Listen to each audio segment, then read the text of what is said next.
It's cool though, because now it's like the audience is growing, so it's like white people. White Oh, people? So diverse. You mean there's some white people in this? Like Well, me? like my last name's Robertson, so I'm white too. That's pretty white. But you know, like before my father was basically. Well, you know where Robertson's from originally? It's Scottish. Yeah, Is it really? Yeah, Robertson's a big Scottish name. my grandpa was Irish or something. Well, that too, Scottish. but now we're going back to Braveheart, aren't we? you Yeah. know? And when the Irish and the Scots teamed up to fight those damn British people or damn English people, that's what happened. Crazy. Yeah. Our following was more like Hawaii based, but now it's like expanding. So was he a Robertson that got off the boat with Captain Cook? No. No, not that far back. No. How did your family get to Hawaii? Do you know? Well, probably the plantations. So they probably came over for the plantation. Yeah. So they came to take advantage of all the beautiful weather and the beautiful opportunity to make, crops and stuff like that. Pineapple and sugarcane. Because didn't they have a lot of fires with the plantations a while ago in Maui? They used to have all those plantations just outside. Well, they would light it on fire to freshen it up? to freshen the dirt soil Yeah. up and stuff. Yeah. But you're talking about a couple of years ago when we had the wildfires in Maui. horrible fire. Oh yeah. My that was sister fun. lost 2 houses, right? 4. They had 4 4? on their property. 4 houses? Yeah. Oh, my God. Because I know that there was an old English rocker, Mick Fleetwood. You know Mick. He's Yeah. from a band, Fleetwood Mac. Yeah. He had a bar out there. He's got a bar out there, and he was trying to do a big sort of push to get help for the rebuild. But there's all these theories on why that fire happened. There's a lot anyways. of theories why it A happened. lot of theories, like a lot of major corporations wanting to have more hotels on that side as opposed to the other side. They're keeping it pretty simple. That's why, like rural plantation and Yeah. old school. Yeah. I think you have to. It's gonna turn into Waikiki. Right, you have to Well, that's exactly right. I mean, then you just become a commercialized island, right? But I think that's the whole thing. I mean, they're trying to. I think it's important that the islands hold on to their culture, but have the opportunity to move with the modern times to reap the financial benefits, and not have corporations take advantage. Yeah. It's kind of a little bit of both, right? Yeah, it's so hard to do. I feel like, especially with the native Hawaii people back home, it's kind of hard to navigate that. And Well, they hold strong to their roots. There was that Yeah. that show out recently with what's his name, Matt Jason Momoa. Jason Momoa, right? Yeah. Where initially it was all in the original tongue, right, and then it kind of transitioned into English, so We could dumb understand. English people like me could understand it, but like it was all original initially, wasn't it? What's the name of that show? Didn't you guys have the premiere for it too? Yeah, we had it. Shit, I forgot what I it's can't even called. think of the name of the show. I can't even think of it. But yeah, I went to the premiere. It and we was held- great, Yeah. though. I mean, I'm sure I can chat. And it was really authentic because my girl speaks fluent Hawaiian, her and her Yeah. whole family. So it was like the dialogue was correct and everything in there. It started off with him on that boat with like 2 guys and 2 girls rowing with the sharks and Yes. everything. And Incredible opening scene, right? that was a crazy opening scene. That big shark underneath their boat that was not much longer than this. And you think about that, that was a long way to travel. Yeah. Because the islands, people look on a map and they go, oh, they're all near it. Well, they're not that near. Oh, it. yeah. I mean, And there's some good it's- water. Thousands of miles. like you It's said. crazy that they could travel that far on a canoe like that. Unbelievable. It still doesn't make sense to me, like, because they came from the South Pacific, right? Right. How did they know there were a chain of islands thousands of miles away in the middle of the Pacific? I suppose it was exploring Yeah. again, right? Yeah, but I people mean, get lost with technology. They did it all by the sun. Stars, but we right? get The lost. Stars and the We sun. still get lost with our iPhones. Well, I tell you, we'd all be lost without our iPhones, wouldn't we? I mean, it's But imagine crazy. that, like they're just exploring and going in the direction off of stars Yeah. and just looking for something. Well, remember, I'm old enough to not have to depend on an iPhone. And you know what? Life was simpler at that time. This is like a tracking system. For sure. I traveled across the US racing dirt bikes, and it was in the time when we had to use the paper map. MapQuest? You had MapQuest No, it days? wasn't MapQuest. No. We just had the book. You opened it up, and you had mile markers, and that's how Right. you knew where you were was by the mile marker. Right. And this country's crazy in the sense that you've got coast to coast highways. So, you know, it's 10, 20, 40, 60, and literally they go all the way across. And It's as you know, odd it's- and even. Yeah. Yeah. And so you can kind of figure out where you are, but there's like here, there's a 215 ring road or whatever, but there's a 215 ring road and I think it's 285 or 295 and several other cities in the country. But the main freeways, right through. east to west, west to east. But crazy. It was funny too because when we was traveling and we straight from Hawaii put in an RV with our dirt bikes to race. Yeah. And then one guy drives, one guy navigates, but one guy would be like turning the map. Yeah. And I'm like, bro, like you don't turn the map. The map stays the same the whole time. And he's like, no, we're going up, so we gotta turn the map. I was like, no, it don't work like that, bro. So it was a good time, but it was definitely a good time, like learning that way, you know. Yeah. And then, I did it with a thumb one time from Atlanta to Roswell, New Mexico. Over 2,000 miles thumbing it. Wait, you hitchhiked? I hitchhiked. The last time I flew into this country, the last major time I went to Europe, I arrived in Atlanta, Georgia, and I didn't have $20 to my name, and I had to hitchhike from Atlanta, Georgia to get to where my sister had a home in Roswell, New Mexico. So I hitchhiked on what would be the 20 freeway all the way east through Dallas. Now, the thing is, you get in with a big trucker. You don't know. I mean, apparently truckers are like the #1 serial killers or something, but you don't know. And you're a young guy and you don't think about it. And obviously, I'm here to speak the story now, but What year was that? That was not, oh God, that was the beginning of 1987. how long did it take? Huh? I know Texas takes 2 days. Well, it took a long time. Well, I think it was 2.5, 3 days. I got all the way across to Van Nuys, which is where the 10 and the 20 freeway split. 20 goes to Dallas, 10 goes down to San Antonio, through and hooks up through Houston onto Louisiana.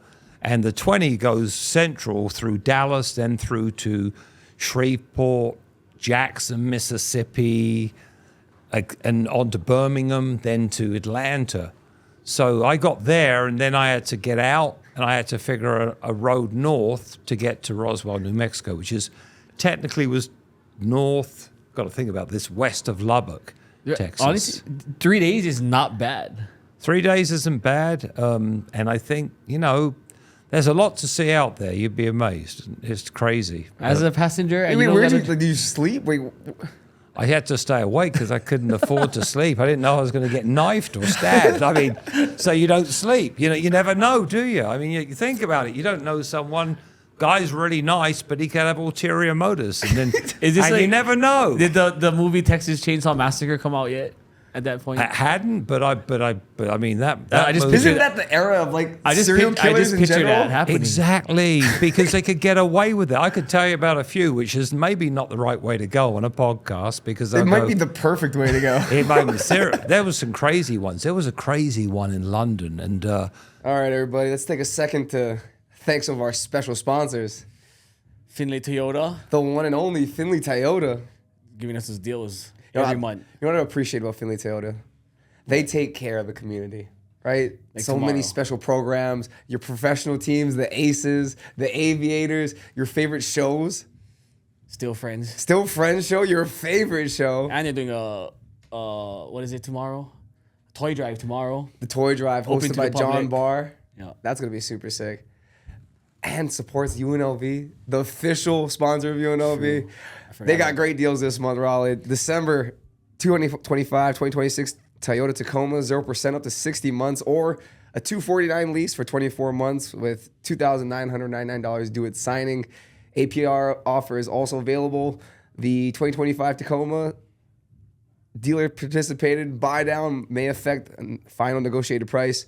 Must finance through our preferred lender, Toyota Financial Services. Dealer promotional offer of 0.0% for 60 months. Financing in lieu of all other manufacturer and dealer rebates, incentives, and discounts. Vehicle must be sold at TSRP Plus and dealer installed equipment to qualify.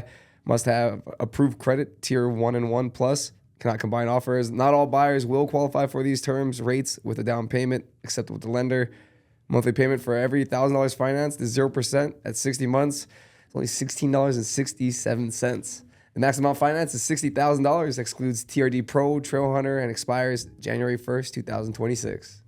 Deals. Deals.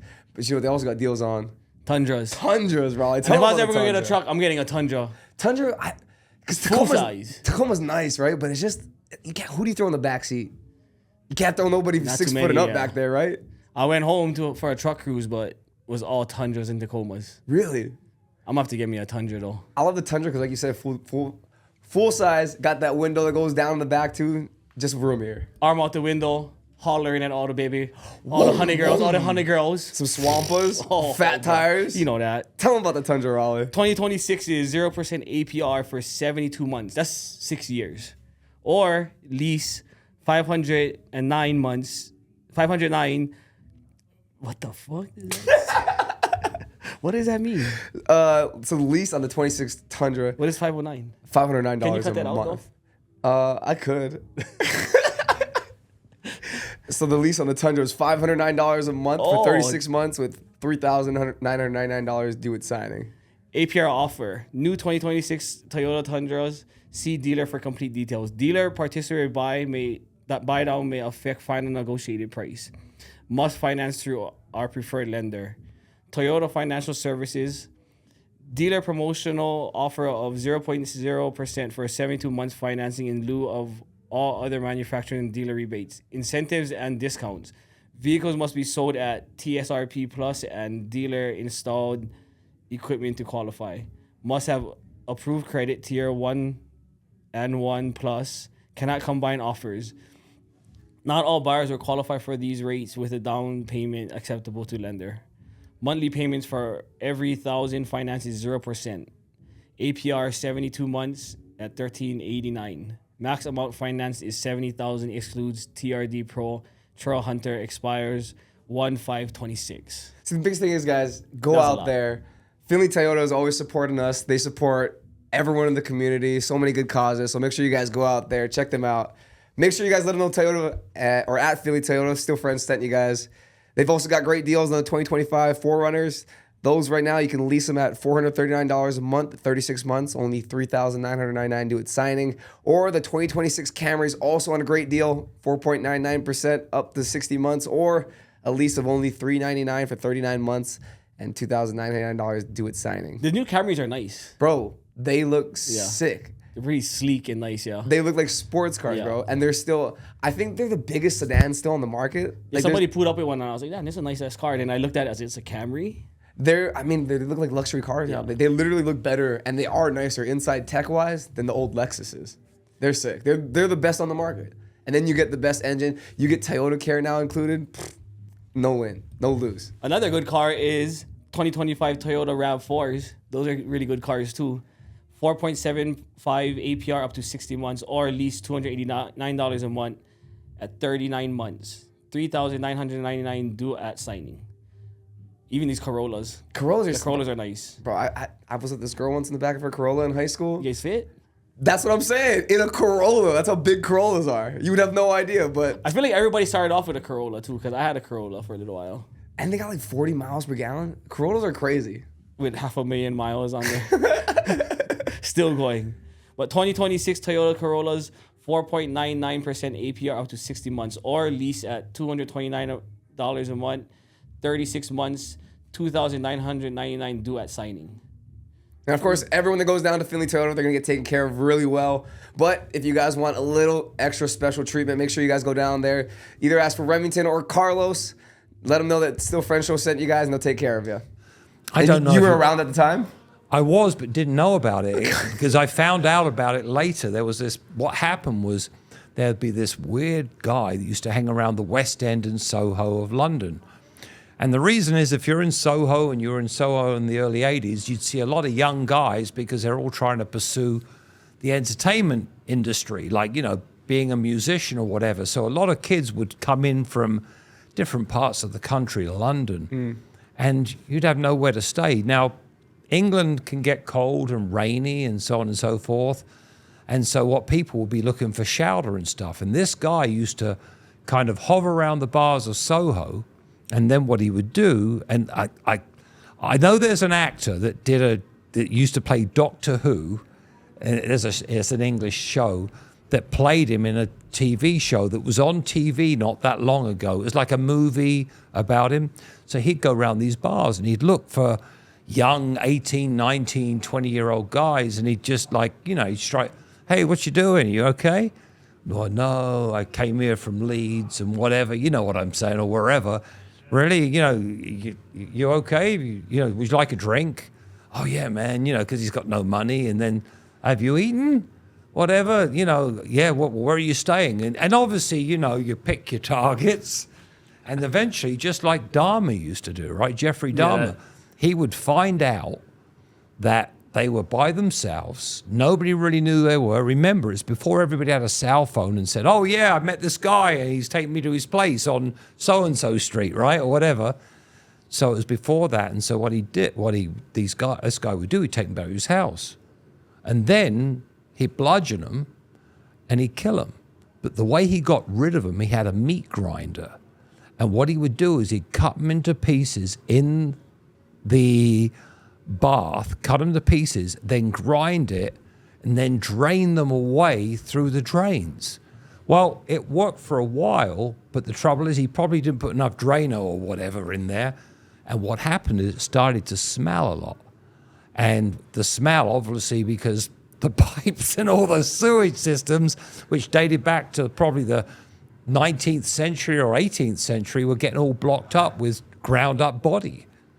And they went and they dug and they found like 35, 40 DNA from 40 different people who were basically young boys that he found. It's the same thing as Dahmer. I guess Dahmer did something like that. Yes, it sounds Everyone's exactly going to like think I'm a Dahmer. damn weirdo talking about weirdos, serial yeah. No, killers. this is just that's a great story. I can't believe they haven't made that Netflix series yet. They had a movie about it. I really. But I'm trying to think. I would look up the actor. He played in a thing. He played in some other shows, but he David something. He's a Scottish actor, and I'm sure if I go chat GBT in a minute, I'll be able to find it or something. Those murder mysteries, those real life things, like they were so big on podcasts. They're so big on Netflix. There's a lot of weirdos out there. There is a lot of weirdos. A lot of the weirdos. Dahmer one I watched and I was like, bro, this is crazy. Who's the other one that's gotten big recently? The clown guy. Ed Gein? Ted Gein? Ed Gein? Gaines, Ed yeah. Gaines? Gaines. That's the one where he was had the making. mom. He'd go to the cemeteries and he'd dig up the bodies, the fresher bodies, and he would take de-skin their 'em. skin off, and he'd create furniture. He'd create chairs out of Well, them. it sounds like he's basing it off of Silence of the Lambs. Yeah. Remember, he was making a dress with the skin or something, Yes. wasn't They still have the stuff in like museums, right? Like he'd make couches. Oh, What's his name? lampshades. Just bought it. The guy in town. He has the. What's his name? Oh, the haunted museum. Yeah, he has the haunted he? museum He here in town. bought some of this stuff? Yes. Well, I'm not going to say nothing. You know, is the one, Hey. the one that Zach. He has a haunted museum in Las Vegas. Does he? Yeah, he I'm had that- he had surprised the you got his series. first name. That is his name, though. It's Zach. Zach something. Zach, I don't. So he bought Yeah. trophies from a Well, serial if you go killer. to his museum, he has all of those Really? murder mystery, like all the serial killers, like stuff from their prison. and- Really? yeah, prison cells and all that stuff. That's crazy. That's crazy. But you go there and the haunted museum and it feels Well, really, I it mean, feels when really it's- creepy. When it's real, it is really Yeah. creepy. There's a difference between, theorizing and imagining it, but then when you actually know, when you have like a brush with the situation, like, you get into it, you have a situation, you go, oh my God, I remember that. I was there. It's like anything. It's like any major disaster. 9/11. Think about the people that were off that day who were sick that didn't go to the building. Didn't go to work, yeah. Or people that were in the building dropping off the mail 40 minutes before it happened or whatever. You think about things like that, and it's like Escape. wrong place, wrong time, right place, right time. And that's almost part of life, I think. So it's A lot of crazy. conspiracies behind that one, too, right? A lot of well, the theories. I guess there was somebody specifically that was off that day that made a whole bunch of money.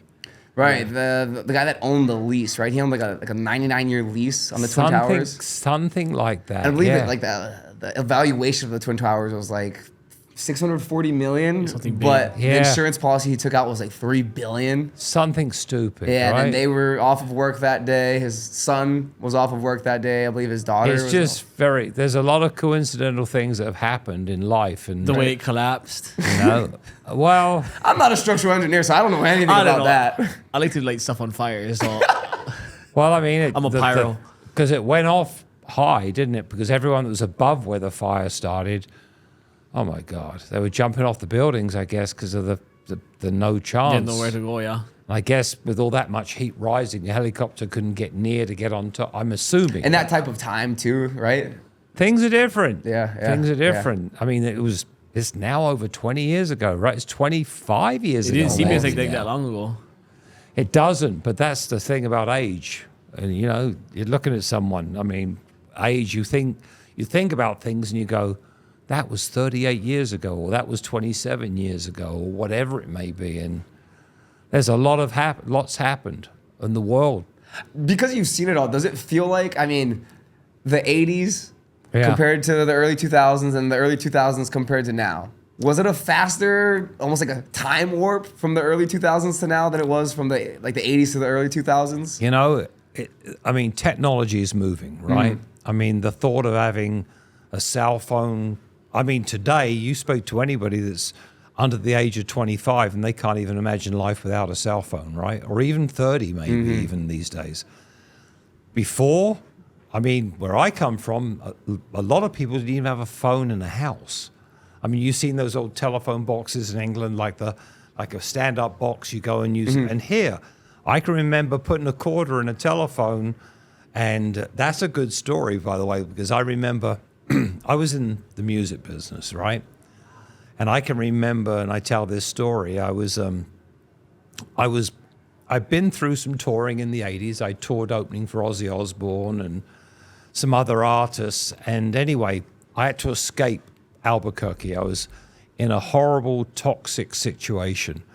And so what I did was I made a decision. I was down on my rent.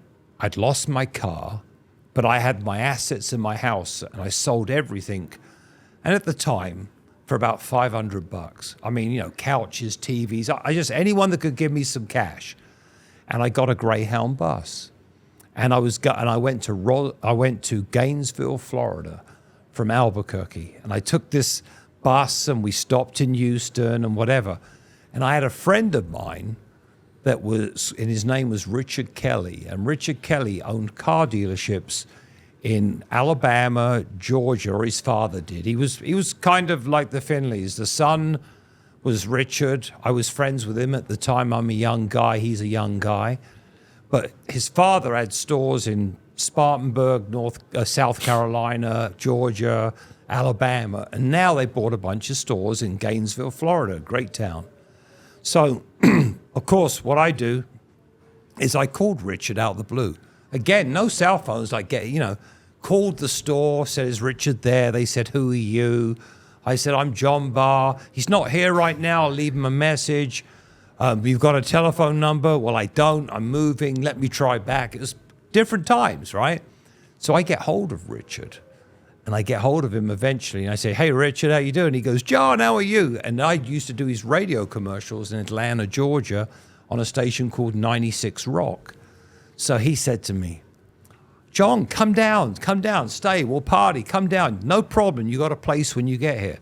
So I sold everything in the world for $500. And I get on the Greyhound bus and I go all the way through, well, obviously through Texas, Louisiana, get down to Gainesville, Florida. When I arrive in Gainesville, Florida, I get off the bus, got a suitcase and about $250, $300 left. I'd eaten and whatever. And I call him, and it's a Sunday, and he doesn't pick up. So I call again and all that. So now I think, well, I've got to get somewhere to stay. So I walk down this road, and there's these hotels. And I walk into this hotel, I remember it. And it was an Indian from India. Okay. And I go, hi, how are you doing? He goes, oh, very good. You're whatever, talking with his Indian accent. I said, do you have any rooms? He goes, you're English. I go, I am. He goes, oh, I get the best room for you. I get the best room. I said, how much is it? And think how long ago this was. He goes, it's $20 a night. $20 a night for you. How many nights you want? Whatever. I said, well, I'm going to get it for three nights, we'll say, $60. He goes, let me take it to you. And he takes me up to the room, and we open the door, and all the beds were water beds. Because at that time, everybody had a water bed. He goes, this is the best water bed. Look how comfortable it is. I'm going to get seasick. Anyway, I stay there, eventually get hold of Richard. And then Richard moves me into his house. Now, Richard had a Mercedes Buick Mercedes Jeep dealership. And he had also a Nissan store, and he had a Toyota store, and he had everything. And he used to work out at the Mercedes store. So he comes, come on. So he goes, John, we got to get you some money. He goes, why don't you sell cars? And I said, all right, I'll sell some cars. But, but we're going to free you up a lot because I go on trips. I want you to come to Tampa with me. I want you to go to Orlando with me, because I was like a young rocker dude, rock and roll hair, English. It was a talking point. And he was a young rich kid, but a great guy. So now what car you want to drive, and it's great, right? So anyway, one day, this is what happens. This lady comes in the store, and she goes, you're from England, right? And I go, I am. She goes, you're a musician, aren't you? And I go, I am. I'm a bass player. I've toured with a few bands and toured and all that. She goes, my son's a keyboard player, and he's in LA right now, and they're in a great band, and I think they're breaking up, but he's going to be moving back to Gainesville. Would you have a problem if I could get him to give you a call? I said, no, not a problem. Tell him to give me a call. So he goes, all right, that'd be great. So I think nothing more about it. I'm hanging out with Richard, one thing and another. One day I get a phone call. Hey, there's a call for you, John. Again, before cell phones, relying on landlines. And I go, hey, Richard, how you? I go, hello, this is John, sorry. And he goes, hi, this is Eric. You met my mom. I met your mom? Yeah, she was in there. You're a musician. I'm from LA. I was just moved. Oh, yeah, Eric, how are you? He goes, I'm great, man. This is fantastic and stuff. He goes, I really would love to meet you. My mom told me you're a really nice guy and all this. And I said, well, thank you and all this. He said, let's go out for a drink or whatever. So anyway, I meet him for a drink. College bar. He knows loads of people in town. And he says, we should put a band together. And I said, well, that sounds good, but it's not quite as easy as that. I said, you've got to have backing and stuff like that. You've got to have money and certain backing to do it, because you can't just pretend at it. And he said, well, I tell you what, my singer, Jeff, is also from Gainesville. And he's coming back for Thanksgiving, because it was later in the year. And he said, when he comes back, we're going to meet up with him. We're going to talk and see what goes on. I said, okay, let's do it. Let's do it. So anyway, me and Eric were hanging out. We're partying quite a bit, one thing and another. And Jeff is coming to stay. So he comes out, and we now go out, the three of us. And Eric's saying, Jeff, John, he toured opening for Ozzy, and he's toured with other artists, and he's toured in Europe with the Scorpions and Whitesnake and all that. And he was with a band called Tokyo Rose, and they did this and all this stuff. And he said, oh yeah, we could get a band together. I said, but Jeff, like I told Eric, it takes money. I mean, you can be really good, but if you don't have some degree of support and money, then it's not easy. He goes, wow, it's funny you should say that. I'm working at a gym selling gym memberships in Tustin in Orange County. And there's this girl who's a receptionist at the place. And she's called Patricia. She's a pretty girl, LA Rams cheerleader, but she's also works in the gym. And she's dating this bigwig from Vegas. And his name's Max Carson. I even remember the names. And think about this. This is 30 years ago. And he goes, his name's Max Carson. He's some bigwig guy in entertainment. Maybe she could put us in touch with him. I said, well, it sounds good, but like you all know, you always get told stories, right? So I said, okay, all right, then see what you can find out. So now we get a call. And Jeff says, hey, I got hold of Max. Are you available tomorrow morning? He wants to speak to you. We're all in Gainesville, Florida. It's Thanksgiving weekend. It's the Sunday just after. Jeff's about to go back to LA, because he's living in LA. Myself, I'm still kind of selling cars, hanging out with Richard Kelly, with Eric as well. Mm-hmm. And he says, give me a call. I'll give him a call. So we all go into Jeff's house, and we get him on a phone, a speaker, put him on a speaker. And he goes, hey, John, you tell me a little bit about yourself, this guy, right? And I only know him from a phone. And he goes, oh, I said, I've had a musical past. I recently I did open for Ozzy with Lita Ford, but more importantly than that, I was in a pretty well-known band, Tokyo Rose, and I came to the States and whatever, but in Europe, I'd opened for the Scorpions in Europe and Japan, all this stuff. And he goes, it sounds really interesting. It does. It sounds really interesting. Do you guys have kind of a band in mind? I said, well, there's three of us right now. Myself, obviously, the bass player. There's Eric, keyboard player. And obviously, Jeff, who knows Patricia, your fiance. He goes, oh, yeah, of course, yes. I think Patricia's spoken about him. I mean, this is over the phone. He goes, what are you doing Thursday? I said, well, why do you ask? He goes, can you get out to Vegas? I said, sure. I can get out to Vegas, I'm sure, but I'm not sure about getting tickets. He goes, listen, I'll get you tickets. So already he's putting his hand out there, and he's saying, so I said, yeah, I'll fly you out to Vegas. And Jeff, where are you going to be? He goes, well, Jeff says, well, I'm going to be in LA because I got to get back to LA. But can you make it up on Thursday? He goes, yeah, I'll drive up and I'll meet John at and we'll meet up there. So I said, okay, so I'm going to meet you guys and we're going to go to Vegas. So I'm thinking, I look at Eric, we get off the phone, Jeff, you go, you're going to meet me there? He goes, yeah. He said, this is strange. I mean, I don't know the guy and now he wants to fly us, but hey, Patricia, whatever, so we'll do it. So anyway, on the Thursday, I fly and I land in Vegas. Get through the airport. There's a limo waiting for me at the entrance to the hotel. And we said, we're taking you to the Mirage. Jeff already knows he's going to meet us there.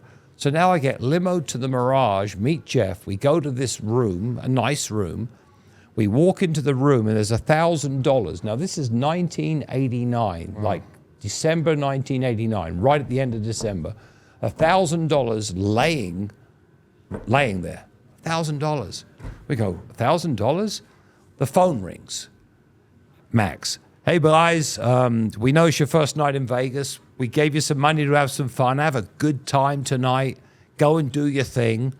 Have a great time. And then what I'll do is a limo will be back to pick you up tomorrow morning at around 7:30. We're going to go to, what was that place called? We're going to go to the Pepper Mill. There's a place called the Pepper Mill.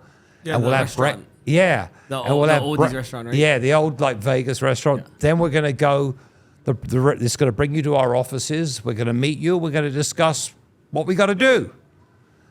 We hang up. We go, man, he's flown me out here. We got this suite. Here's $1,000. I don't even know that. I never even met the guy yet. I've spoken to him. So me and Jeff go out that night. We go to bars. We're having we spend just about everything. Get back to the room about 5:30, 6 o'clock, whatever. Take a quick shower. Limo picks us up, takes us to the Pepper Mill. He meets us.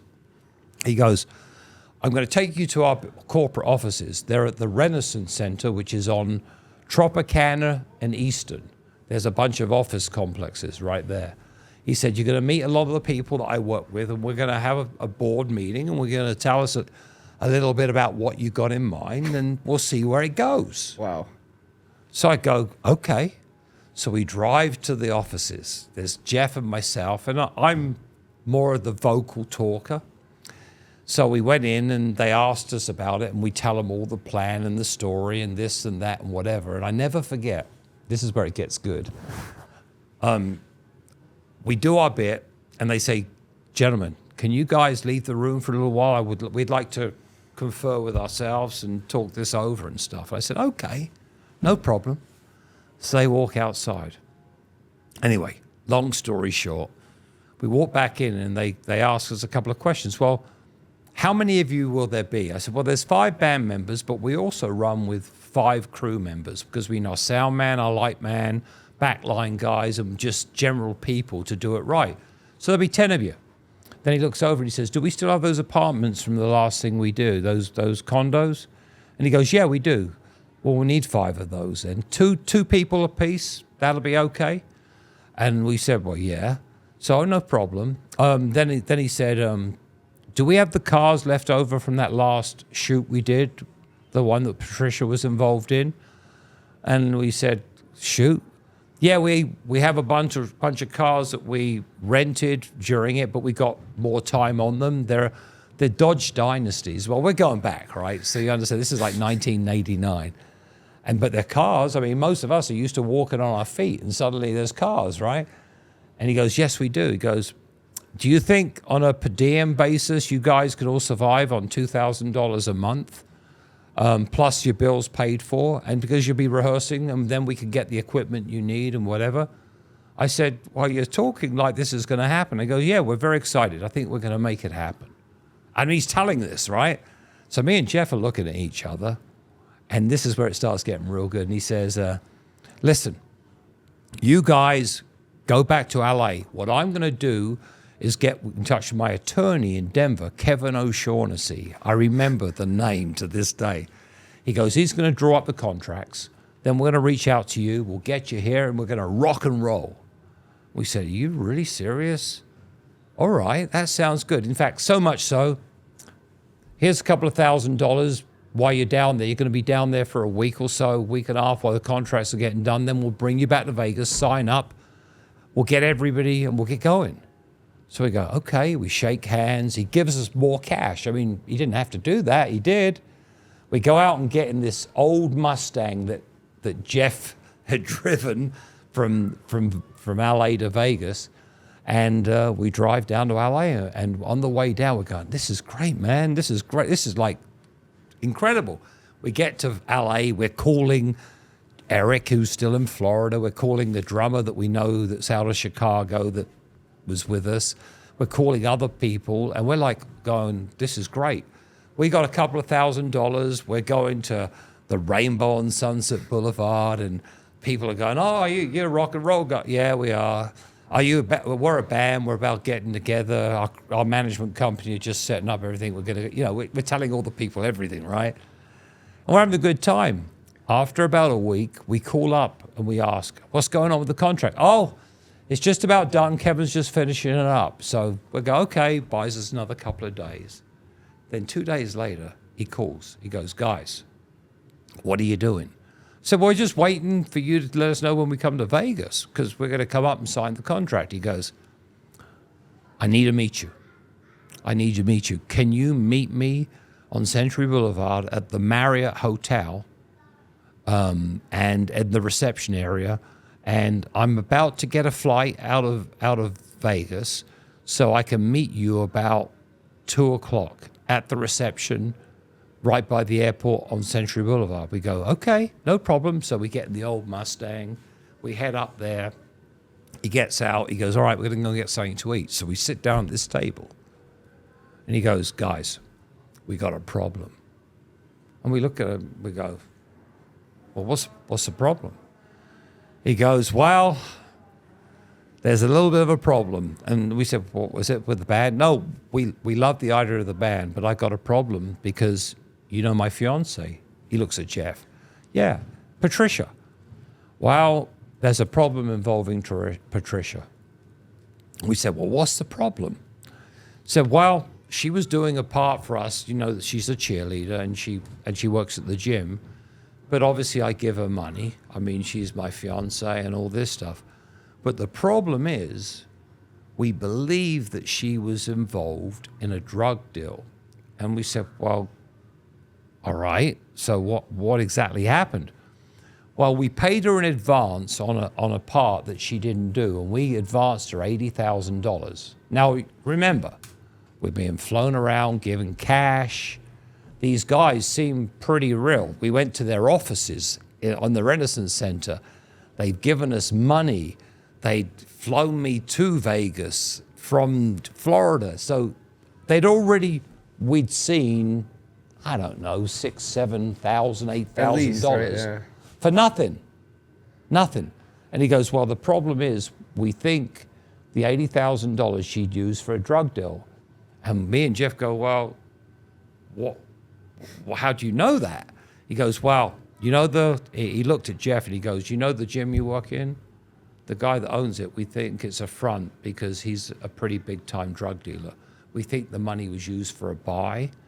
And, our concern is, if the money was used for a buy, it's going to trace back to our business and so on and so forth, because it looks like we might be investors in a drug, in a big drug deal. And we're going, well, what's it got to do with us? We're a rock and roll band. He goes, exactly. What do you say? Drugs, rock and roll. We said, well, come on. I mean, we're not druggies. He goes, the problem is, who recommended you to my business? Patricia. So Patricia recommended it.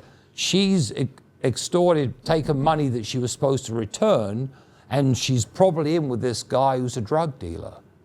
And we're looking at each other. We've seen some money being spent. He's always got money. He goes, I need you to do something for us, because we got to get you off this situation. And so he looks at us both, and I said, well, what do you want us to do? He goes, well, listen, what we know about her is every day she goes to this tanning salon on Catella Boulevard. I want you to watch her, and I want you to tell us what she's doing. So you want us to be private detectives? We go. He goes, in essence, yes. He goes, here's $5,000 for your expenses. I mean, we're seeing, come on. I mean, we're broke dicks, and we're getting given this money, and here's $5,000. We want you to watch her. So he go, okay. He goes, I don't want you to be in the Mustang, Jeff. So what I've done is I've rented you this Cadillac, because she won't know it. What you need to do is watch her outside the tanning salon and then follow her and tell me what she's doing. So, all right, you've given us $5,000 cash. I mean, we could have said, screw you and just run it. You know what I'm saying? But $5,000 cash and a Cadillac. So we go, okay. Because you get in your mind of this woman, she's in the way, she's messing with our career. You know what I mean? So we go down and we start staking it. I feel like Spencer for hire. I'm like a detective. I'm sitting there in the car. This goes on for a few days. We've rented a Hampton Inn down the road where we got a room, and that's our base, which was only about, at that time, $150 a night. But we're going watching this, and we're following her around, watching her go to a nail appointment and this, and sitting there. And after about a week of this, I said, Jeff, this is stupid. I'm going to go in the tanning salon. He goes, you can't go in there. I go, why can't I go in there? She doesn't know who I am. She doesn't know me from Adam. Right. But she knows you. So I'm going to go in there and see what's going on. So I make the decision and I say, let's do it. So I walk in the tanning salon. There's this young sort of surfer dude from Southern California. He's in there and he goes, hey, man, can I help you? And I go, I'm lost. And he said, where are you trying to get to, dude? The Southern California thing. And I go, well, I'm trying to get to Marina Del Rey because I got to meet someone for a luncheon appointment at the Cheesecake Factory right on Marina Del Rey. He goes, oh, yeah, man, that's easy from here. Because right now where we're at, you've got to get on the 22, get to the 405, head north, go past the airport, go past everything, keep going, and then you'll get off and you'll go left to the ocean. He goes, man, what do you do? I go, that's a long story. And I got to think on my feet here. So I said, I'm kind of the black sheep of the family. My family own a publishing company in Europe. I'm making this up as I'm going along. And he goes, a publishing company? He goes, yeah, we do magazines. And I'm out here to do a study on Southern California living. So I'm just trying to find my way around. But God, really what I need is an assistant. And he goes, man, there's a chick in here right now. Good-looking chick. He goes, she's apparently involved with some guy, and I know she does the cheerleading and stuff. But how much does it pay? I bet you she'd be interested. She's got a few hours every day. I bet she would show you around. I said, yeah, but she doesn't know me from Adam. He goes, well, and remember, no cell phones at the time. So I said, really? Do you think she might be interested? I'll tell you what. I'm staying at the Hampton Inn or whatever it was down the road. I think it was Hampton Inn. I said, here's my telephone number to the Hampton Inn and my room number. If she's interested, tell her to give me a call this afternoon. after about 3 o'clock because I got to get to this lunch and then I'll be back at the hotel. And if she's interested, tell her to give me a call. That'll be it. He goes, oh, yeah, man, I'll pass it on to her. She's a cool chick, man, and all this. And I'm going, oh, well, if she is and she can help me get around because I have no clue where I'm at, it'd be great. So we leave. I get back to the car. I say, Jeff, the guy's going to give it, the thing to her, and she may call because I said I need an assistant. So we get back to the hotel. We sit there, and the phone rings. I pick the phone up. I go, hey, this is John. They go, hey, John, I'm Patricia. I was in the tanning salon, and Mike, the guy at the front, whatever his name was, I forget now, said, you might be looking for an assistant. What would it entail? I said, not too much, but pretty much every day I have to run for a meeting somewhere, get a little understanding. I've got a camera with me, so I've got to take a few pictures of different areas like Rodeo Drive or Southern California living, sort of thing. Nothing too much, but the problem is if you don't know your way around, it can be overwhelming. This city's so big. And she goes, I'd love to meet you. What do you actually do exactly? I said, well, it's my family's business. They have a lot of magazines and publishing in Europe. My brother's really the big guy in charge, but I'm like the younger brother, and I'm a little bit different to the rest of them, so I need a little help. So, and she goes, wow, can you meet me? Do you want to meet me? I'll adjust that real quick. And so I said, sounds good. When can I meet you? She goes, well, where should we meet? And I said, well, I don't really know my way around. She goes, why don't you meet me at the tanning salon tomorrow morning? And then after that, maybe we can go and grab lunch or breakfast or something, and you can tell me more about it. I said, okay. So now, get off the phone. I say, Jeff, this is crazy. He goes, well, she can't see me, so you're going to have to go by yourself, and so on and so forth. So I said, yeah, I will. He goes, well, I'll tell you what. I'm going to go back and stay with his wife, who became his wife, his girlfriend at the time, Michelle, and you do that. I'll do that, and then I'll let you have the room, and you could go and talk to her and everything. Okay. So we need to call Max and tell him what's going on. So we call Max. He said, Max, I'm meeting her tomorrow after she gets out of the tanning salon. He goes, how do you do that? I said, well, I went in there, this, that. She doesn't know me. He goes, incredible. You guys need a bonus. I said, well, that's great. I said, but, I'm going to meet her. He goes, what I need you to do, I need you to get her back to the room. I said, so you want me to get her back to the room? The hotel room? Yes, because I'm going to get hold of Kevin, the attorney, Kevin O'Shaughnessy. I'm going to get him to meet me down there, and we're going to go and be in the room waiting when you get back to the room with her. I go, okay, all right, no problem. I didn't think about it very much. So what do? I go down and I meet her. She gets in the car. She brings with her a portfolio of pictures of herself, bathing costume, cheerleading and all that. Because remember, she thinks I'm someone I'm not, but that's life. What are you going to do, right? Anyway, we talk a little while, and I said to her, I got to make a phone call back to England to my brother because it's getting pretty late back there right now, and I promised I'd call tonight. So I'm heading back to the room. Do you want to come? And she goes, oh, yeah, I'll come. Anyway, we drive back to the hotel. Get out of the car. I'm walking down the hallway of the hotel, getting near the room. And as I get to the room, I go, I forgot something in the car. Let me let you in. I'm going to go to the car. So I open the door and I leave. And what I do is I head out, get in the car, and drive back to Jeff and his girlfriend's place in Tustin. So now we sit there. We're waiting.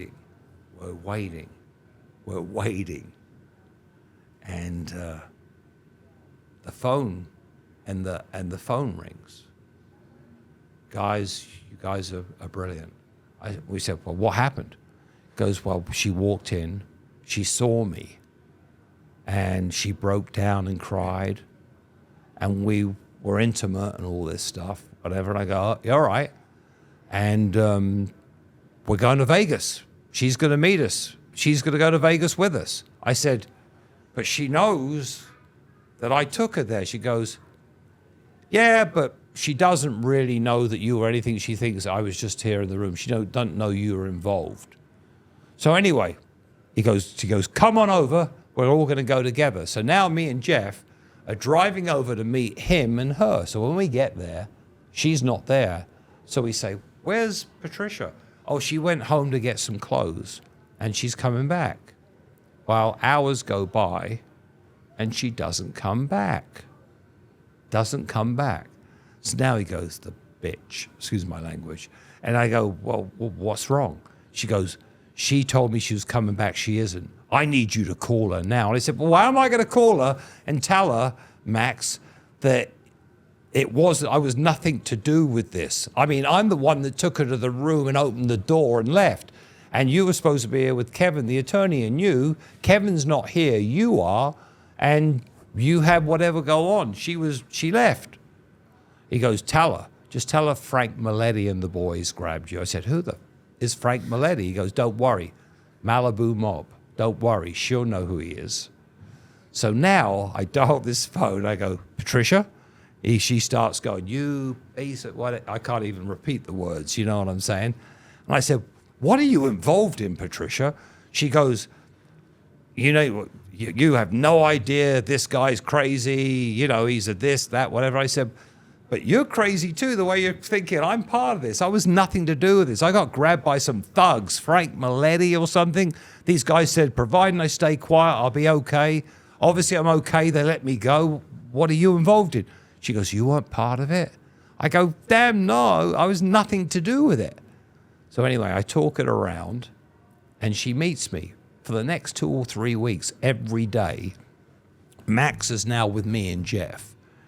They will stay at a hotel that they booked in for that night, give me the car, and I go and meet Patricia. And I'm running around eating at Winston's on the Queen Mary or a Huntington Beach at some place, going to Malibu, spending, I kid you not, $1,000, $1,500 a day being a big shot, buying gifts, want those Ray-Ban glasses, no problem, you like this, all cash. And we're staying in hotels. And when I dropped her off in the evening and go back to the hotel, he would like talk to the girls at the hotel, say, you know who he is? Meaning me. He's Rod Stewart's cousin. And we'd have these parties in the room with the girls that worked at the hotel. It was craziness. And this went on for about 3 weeks. Then one day, when he told me there's a gun, you need to shoot her windows out. I said, I'm not doing this anymore. I can't. And so he says, okay, we'll go back to Vegas. And this is, so now we get in a car. He's got a gun in the glove box, and we're both in the car with him, me and Jeff. And we're heading, it's like January sometime, and we're heading up the San Bernardino Pass, and suddenly there's like bad weather. We have to pull off, and we stay in this gringy little hotel, and there's the 3 of us in a room, him, me, and Jeff, and we know he's got a gun. But we continue driving, and eventually we arrive in Vegas, but we arrive the back way where we go up Boulder Highway, and when we get to Boulder Highway, we then head up Tropicana, and we get to this apartment up by, not quite by UNLV, but before that, like just pretty near Eastern and Trop. It wasn't a bad place. This is like 1990. It wasn't a bad place. And he has to grab something. And so then he drives us to the old Aladdin Hotel. Mm-hmm. Now, not the main, but the part out back that's like a Motel 6. And he goes, listen, we're getting you a room for the night. We're going to put you here. I'm going to pick you up later. I'm calling Kevin. Kevin's flying in with the contracts. And what we're going to do is we're going to get the contract signed. So 2 o'clock comes, he's delaying it. 4 o'clock comes, he delays it. About 6 o'clock, he comes and gets us, because we've always put extension in for the room. And he goes, put your bags in the baggage claim at the Aladdin. And I'm going to pick Kevin up, but I'm going to drop you off at the God, what was that hotel? The Imperial Palace. I'm going to drop you off at the Imperial Palace. And he gave us a couple of $100. He says, gamble, I'll be back in an hour and a half. And this was about 6:30, so he's going to be back by 8 o'clock. So we go in, gamble, eat breakfast, go back out front in this underground area. And it's about 8 and he's not there, 9 he's not there, 10 he's not there. So what we do at that point, we walk across the freeway on Flamingo and we go to the Rio, which is one tower. We had like a $2.99 breakfast between us. Cocktail waitresses were really nice to us and all that. We said that we got to go back. We go back to see if there was anybody had come for us. Nobody had. So now we walk back to the Aladdin, which was further down. It's about 4 o'clock in the morning. We're going, what the hell's going on? And we get to there, we're sitting around, and this cocktail waitress, it's about 3:45, and she goes, can I get you a drink? Goes, we got no money. And she goes, really, you got no money? No, we got no money. We got stood up. I don't know what happened. We just got stranded here. We got no money. We can't even get our bags out to tip because we can get our bags, but we got no money. She goes, and we were younger guys, so she says, I tell you what, if you need somewhere to stay, you can stay with me tonight. It's not a problem. I said, you don't know us. Goes, nah, but I can tell you're nice guys, same old shit, So anyway, she's getting off shift at 4. We go outside, she meets us, we get in her car, we got her bags, and she starts driving to where she lives. And I said to Jeff, remember the first time we came here? He took us to the Renaissance Center, which is off Tropicana and Eastern, pretty near here. I looked at her and I said, do you know where that is? And she goes, I know where the Renaissance Center, this office complex down by Eastern and Tropicana. I said, can you take us there in a couple of hours? Is that too much to ask? She goes, no, let's get back, showered or whatever, we'll grab a bite to eat and then I'll take you over there. So we go to her place, put our bags there, and she drives us to the Renaissance Center and we find the office. And I walk in the office, I'm pissed, and there's a girl or woman, should I say, at the front end. I said, can I see Max Carson? I go, why do you want Max Carson? I go, does it really matter? I mean, he stood us up, left us, he's I don't know what's been going on. He goes, well, Max Carson. So you're looking, so you know him then? I go, well, I don't really know him, but he had us involved in something to do with his management company. I know this was his offices. And so I said, well, why, who are you? She goes, I run the complex. He stiffed us for about a $1,700 phone bill and for 3 months' rent that he always told us it was going to be paid.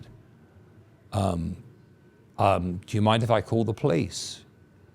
I said, all right, sure. So they called the police questioned us and say, what's going on? We told them, and here's what they told me. The FBI are looking for him too. His name, he went known as Max Carson to us. He was also known as William Green, Mark Tamplin. He had about 5 aliases. He's an ex-policeman from Toledo, Ohio, that came out here. And his partner, which they knew was with Kevin O'Shaughnessy, his partner. His partner's job was to get people to invest money in projects. They had a horse trainer in Lexington, Kentucky, a heart transplant surgeon in Houston, giving him $300,000, $500,000, whatever, like a lot of money, at that time a lot of money. They would invest in him and he would entertain the people because he had an obsession about this Patricia, the cheerleader. So he had an obsession with her because he'd met her one night, whatever, and was in love with her. So what he would do is he was toying with us to get close to her, to do whatever he did. In the meantime, his partner were getting people to invest in us as a band. And obviously when we explained what happened, the police were good and let us go. The last known of him, which would have been about 3 or 4 years later, or like 1994, 93, 94, he was on America's Most Wanted for running a prostitution ring in Miami. Wow. And I joke about it, but I think of this story and I think I can see, I think it would be a great movie. I mean, done right, period piece, guy, desperate guy, goes down, meets his friend, bumps into someone who then introduces him to someone. That's an insane ruse. Like I could like usually when you hear a story or movie, you can kind of like tell where the next turn is or where the next. Could you follow that? Could you guess what the next move was? There's a lot going on. There's a lot of money involved too. Yes, there was, and I've told this story a few times, but and so. People ask me, because the next thing happens is I'm living with this cocktail waitress here that I don't really want to be with. So after about... You're living there, that was a real rock and roll... It sounds awesome, to be honest. So it had nothing to do with music at all. No. We didn't get into it. I mean, we were private detectives. But you did everything but rock. Rock, but there's no rock. But I had to get back to LA. So about 10 days later, I said to the... This is the funny part, because I'm thinking, I said to this girl, I said, listen, I can't stay in Vegas. I want to get back to LA because I've got to get back to the music thing. And I met a girl at one of the parties one night that lived in Santa Monica, and her name was Summer. I remember her name. And so I couldn't tell the girl this. So she goes, I don't want you to leave. So she dropped me off at Nevada Landing, gave me $20, and I was hitchhiking again. So it's like kind of a full circle from selling everything I had in Albuquerque to get $500 to take a Greyhound down to Gainesville to hook up with my friend. And now it's gone through all this, and now suddenly I'm hitchhiking back to LA. And that was an experience in itself, because I put my thumb out and this old Chevy Citation pulls up with Wisconsin plates on it. I never forget this. And it pulls up, and the guy goes, "Do you need a ride?" He's like he was an edgy looking serial killer. Was it a red flag? It should have been a red flag, but I have a suitcase. I put my suitcase in the back, and he's driving. He's driven about 30 miles. He goes, "You got any money?" I said, "If I had money, I would not be thumbing it out here, would I?" And I had no money. He goes, "Really?" He goes, "What are you doing? Why are you going to LA?" I goes, "Well, I'm on my way to LA," and I told him a little bit about my story. I said, "What about you?" He goes, "Well, I'm on the run." I said, "On the run, what happened?" He goes, "Well, back in Wisconsin, I was at the house with the bitch, and she got mouthy, so I punched her, and she went through a window. The police were coming, so I had to get away." And I'm saying, what the? So I'm thinking, so as I'm getting down there, I know he's already hit me. How long into the drive did he let you know this? I was probably just past Baker. Like how long were you in the car? This time to know this part, probably 35, 40 minutes. But you're in there already. You can't get out. I'm in there. I'm in the middle of nowhere. So I'm thinking. Baker in the middle of the desert. So I'm saying, I said, obviously, I said, "You're going to LA. Do you have anything lined up there?" He goes, "No, I don't know." I said, "You know what? I got a friend of mine that owns a restaurant." What the fuck? I said, "I got a friend of mine that owns a restaurant in Malibu. And God, it's a fish place. It's a famous place. I got a mental block on what it was called. But it's a well-known restaurant in Malibu. God, I got to look at it. And it's well-known. And they're famous for doing like little creations where they make like little ducks with like silver foil paper and stuff. What was it called? It's a famous restaurant. So anyway, so I said, "You know what? My friend Steve owns it. I could give him a call and see if I can get you a job." And he goes, "You think get me a job? You think so?" I said, "Yeah, I think I could. If we want to stop at a telephone box, I'll make a phone call." He goes, okay. So now he stops at a phone box. Now remember, there's trucks going by, it's noisy, and I'm at a phone box. It's before, like I said, before the cell phone thing. So I dial a number. I got a dialing tone in my ear. I'm dialing no one. I can't. I don't know anybody at this restaurant. But I got to make out like I do. And I go, "Hi, is Steve there?" And there's like, "Steve, tell him it's John. English John. He'll know exactly who it is." Yeah. Great. And it's like, they're getting Steve from me right now. Got to wait a sec. "Steve, how are you? It's John." Yeah. I've been gone a little while. I was out of town for about 3 weeks, but I'm coming back now. Listen, can you do me a favor? I got a friend, Rob, and he's just getting to town, and I need to get him a job. Anything pretty much to start off with, just a job, just get him going while he gets himself on his feet. You can? Yeah. All right. What I'll do is, I'll point you. I'll get him there. We're looking probably about 2.5 hours. You'll still be there. Oh, you're there to midnight? Fantastic. Not a problem. I'll get him to you. All right. I'll make sure. We've got a little way to drive yet, but we'll be okay. All right? All right, man. Thanks. Bye. Got you hooked up, man. So now we get in the car and he's driving, and we drive all the way down the Thames freeway, and we get to Santa Monica. And I said, listen, I got to get off at Santa Monica. You got to stay on PCH. Gladstone's. That's the restaurant. Gladstone's. It just came to me. Gladstone. So I said, you got to head up PCH. You can't miss it because it's on the water side, but it's right on PCH. It's called Gladstone's. It's about probably 6 or 7 miles up the road. You've got enough gas to get there just about, I think. When you get there, ask for Steve, say you're John's friend. He'll get you hooked up. He goes, oh, thanks, man. He heads up PCH. Never saw him again, obviously. but I dialed the girl, and the girl, quote unquote, comes and picks me up. She's got a pink RX-7. She's a wannabe actress that also strips. Nice. But she strips on amateur night where she goes in. She wins, but she has to get really drunk to do it. So what happens is she gets drunk and loaded up, and I leave. And I pick her up, and then when I pick her up, she's got all this money on her because she won the contest, but she's drunk. So one night she loses some of the money, and she accuses me of stealing it, and so she puts me on the streets and says, "I want you out of it." She took my leather rocker jacket, whatever. But I met some guys that were like in LA that were like wannabe actors. I called them. They said, come and sleep on our couch. Then one of them said, you should sell cars. There's an English guy that runs Toyota of North Hollywood. His name's Chris Ashworth. He'd love you. So I meet Chris. Chris says, you're rock and roll, but I'm going to put you on my used car lot.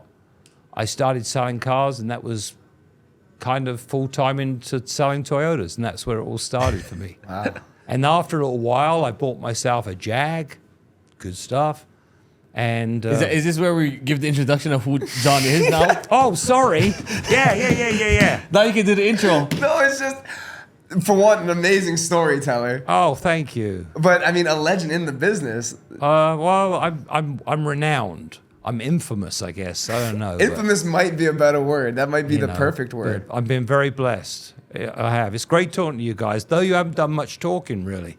It's been all me, and I apologize. We have to do the intro now, though. No, and now we can start the questions. One of the greatest, John Barr, the head man here at Findlay Toyota. Well, thank you. How long have you been here at Findlay Toyota now? A lifetime. 27 years now, since 1998. The store opened in May of 1988, and we were at the old building, which is across the street, for 10 years. Until 2008, and then we moved into this incredible mausoleum in the middle of the recession, 2008. Crazy. And so you joined the staff as just a regular salesman? No, I joined as a desk manager, and then this wonderful man called Rich Abajian came in as a part owner and general manager, and what got crazy was he was really had done some incredible things with Saturn, a car called Saturn. There was two of them, a 2-door and a 4-door, actually 4. Stick shift 2-door, automatic 2-door, stick shift 4-door, automatic 4-door, 4 cars.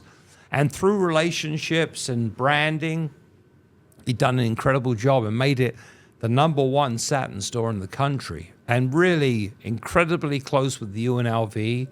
Great relationships, a good man. And he saw something different in me because I was in the music business. I just wasn't that far removed at that time. I had all the crazy hair and an English accent. And he said, let's brand us. Let's like use your accent and come up with certain catchphrases, our advertising thing. And it it's good to be separate from the clutter, if that makes sense. Because car dealers, let's be honest about them, a lot of them are really sleazy, not a lot of fun. I mean, you can see me. Do you see any jewelry on me? Do I have a Rolex? Am I wearing no a pinky 6,000? rings, no chains, No chains, no expensive no suits, Rolex, no Rolex. I always tell Justin that I dread pulling up to like a dealership. Yeah. Even if it's just to get parts. I'm like, bro. Well, you know, It's like sharks in the... you know, it's like, exactly. You know, the first line they say, "You buying a car today?" I mean, it's just so cheesy, and I think any good business is run by relationships, and it's got to be fun too, hasn't it? It's got to be fun, and we pride ourselves on that. We've done some crazy things, and Rich was innovative, and he's got to get that credit. The Findlay family are wonderful. I mean, they leave me alone to do what I've got to do, and have allowed things to happen for us, and we've been very blessed, very blessed. But Rich, it wouldn't be right not to mention Rich in the sense of the opportunity he initially gave me, which then the Findlays, have allowed it to go further, which is incredible. But even that initial opportunity that Rich gave you, how much of it was your character? How much was it of his input? It seemed like it was kind of just your character, and he let you run wild with it. I think that I thank you for saying that. I think that Rich recognized that it was important to set yourself apart. And the trouble is there's many, many very talented people out there that don't get found because the right person didn't see them for what they are and know what to do with it. And, hey, I'm blessed. I've got a great staff. I've got good people around me, which obviously makes the opportunity different. And we try to make it fun, but I give that credit to other people, What was the first commercial you shot? Oh, my God. We had these 3 ladies, and they were singing like backing singers. They're going, "His name is John Barr. He's going to sell you a car. His name is John Barr. He's going to sell you a car." And they were all, women with these wigs and stuff and all that. And it was just a little different, and people enjoy it. We've had a lot of commercials we've done. I don't know if you've seen. I've been in Vegas since 2016, and oh my God, you've been a plaster, like a staple on every news station, every local station forever. Well, he worked in the car sales business, so like when your name came up, he was like, "Bro, he does this and this and this and this." So yeah, we used to do some really crazy ones. I did The Matrix. I was actually on the wires like Keanu Reeves, going up and all that. I mean, you've done you've done Super Bowl commercials. I have. You've done high level production stuff. Some good stuff. Some good stuff. I again, it's people. It's funny because people will say, have said, like, "Are you an actor?" I go, "You kidding me?" I mean, that's got carried away here. I like that, but hey, I'm not like some actor. But you know what I love about it is people remember it, and you know what? And people feel good when they're having a good experience. I mean, I think it's all about people, right? I mean, we're talking right now, we're laughing and we're having fun and we're communicating. It's not stiff, you know what I mean? And that's important. I think it's important. People want to have an experience. They don't want to go that normal old in the car business or in life, that typical cheesy, like, it's nauseating for me. nothing sets them apart, right? Yeah. They don't remember it. Yeah, nothing. Just another body. Another body. And it's really important. People relate to real people, I think, and case in point yourselves, because people know you're real. You're not trying to pretend to be something you're not. And people like that, I think, I try my best. I've got a lot of stories. Believe me, I got a lot of stories. I like all the rock and roll stuff. Honestly, there's probably if I could go I know we're in this era of rap and everything, but if I could go back to an era that I would want to live in, it would be the rock and roll era. There's nothing like being a rock star, right? I know. I agree. Actually, I share this with you because this is something that I'll share with you. I feel music, it evolves. It goes in a circle. It comes back. Everything's been done. It is coming before. back, right? Rock is coming back. Rock is coming back. And who I think is leading it? And I'm going to give you a name. And you may already know this name. I may have even spoken to you at some time about it. But there's a young kid from England that's right now setting himself apart. And one of the big introductions to setting himself apart was he did Ozzy's farewell concert.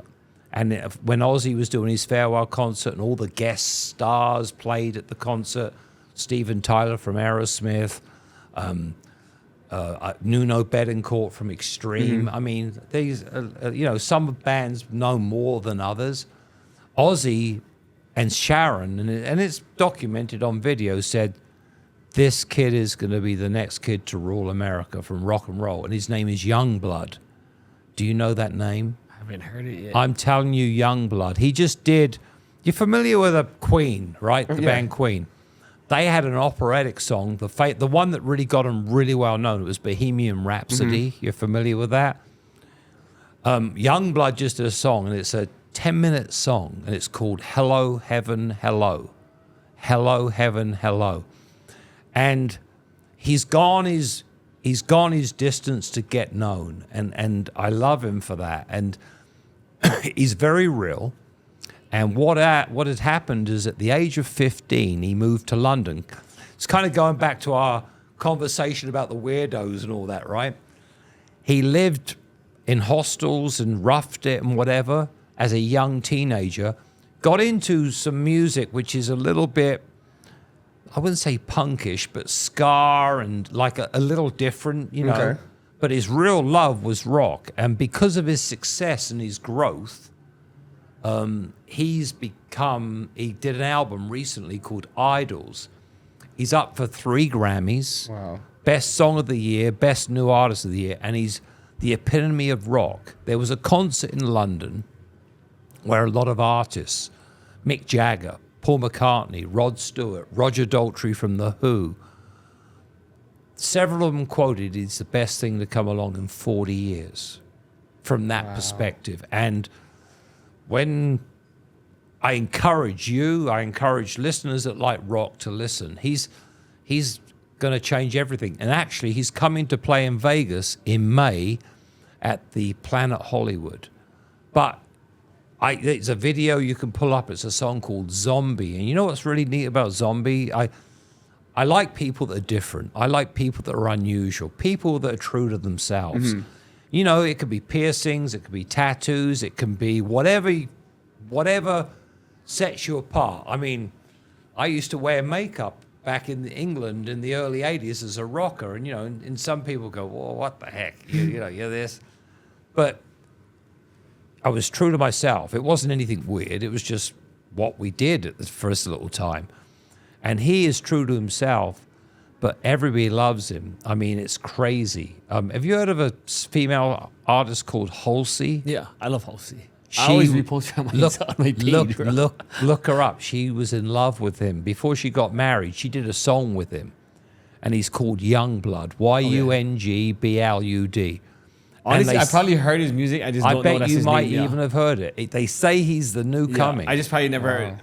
Don't know And that. it's going to be big because the Grammys, he's going to be at the Grammys, but he's really organic and natural and not a big shot. And he's nice and he goes out and hugs fans and he's not like, I'm better than you. And I feel that he's going to lead the charge. It's funny, there's lots of artists out there. And who am I to make a decision on what sort of music somebody likes? Obviously, I'm partial to rock, but it doesn't mean if you like country, it's bad, or if you like hip hop, it's bad, or whatever it might be, because everybody's got their own thing. But there's an energy that this guy brings that, like, it makes me feel alive. I'm an old man, you know, I'm in my mid-60s. But when I listen to this, I feel like I'm 20. And that's a great thing. For me, it's a great thing. But you can even say, like, the way the people are dressing now is coming back to that era, yeah. I mean, right now, there's a clothing company, we'll give them a plug, called Warnstar, and they sell these, like, rocker bow-bottom jeans with, like, studs down the side of. That's all coming back. And there's a new clothing company called Rock and Roll Soul, and their shirts are like badass. Excuse my language, but you know, They're really good. I love that. I love it. I like people being themselves. I don't judge people. But there's a balance between, if you have a dream, go for it. Give it your everything. Give it your everything. Don't be fake. Don't talk like you're going to do something and not do it, but give it your all, because that's what you have to do to be successful, I believe, you know. And, you know, we've all had a million, in my age, we've had a million lives, but you live life experiences, you go to places, you meet people. You have to be able to adjust to whatever you're around, you know, I believe. What year did you open up for Ozzy Osbourne? It would have been 1988. What was Ozzy like? I didn't really have too much interaction, but I'll tell you a little story that's off the cuff, and I'll tell you 2 stories about all Ozzy. the stories that I watch and then people talk about is like he was crazy. But here's the thing: his primary band at that time in '88, because the original band had with Ozzy, the original band had Randy Rhoads, right? Then when Randy died, or when he died in the airplane crash, Brad Gillis, who was from a band called Night Ranger, stood in for one tour, but then he put the band together with Randy Castillo on drums and Jakey Lee. Randy Castillo was from Albuquerque, New Mexico. Now, I told you I escaped Albuquerque, New Mexico in 1989, but in 1988, there was a club there called Le Parc, and it used to be on Manole Boulevard, I think it was called. Manole Boulevard. It was on what they call the East Side. And this club called Le Parc, there was a pretty blonde girl that used to be there a lot. And Ozzy, in all his travels, because his wife was wherever she was, would sometimes be in Albuquerque. And he would be in this club called Le Parc. Now, it wouldn't be on a busy night. It'd be like a Sunday night for a nightclub where the place was just about empty, but in a dark corner, he'd be over there kind of discreetly undercover where no one would know who he was, because he'd be visiting Randy, who lived there. Now, Ozzy was crazy, because Ozzy, and all these stories connect, Ozzy was managed by his wife, Sharon. Now, Sharon, I may have told you this story before, but Sharon, her name, before she married Ozzy to become Sharon Osbourne, was Sharon Arden. Sharon Arden's dad was the owner of Jet Records.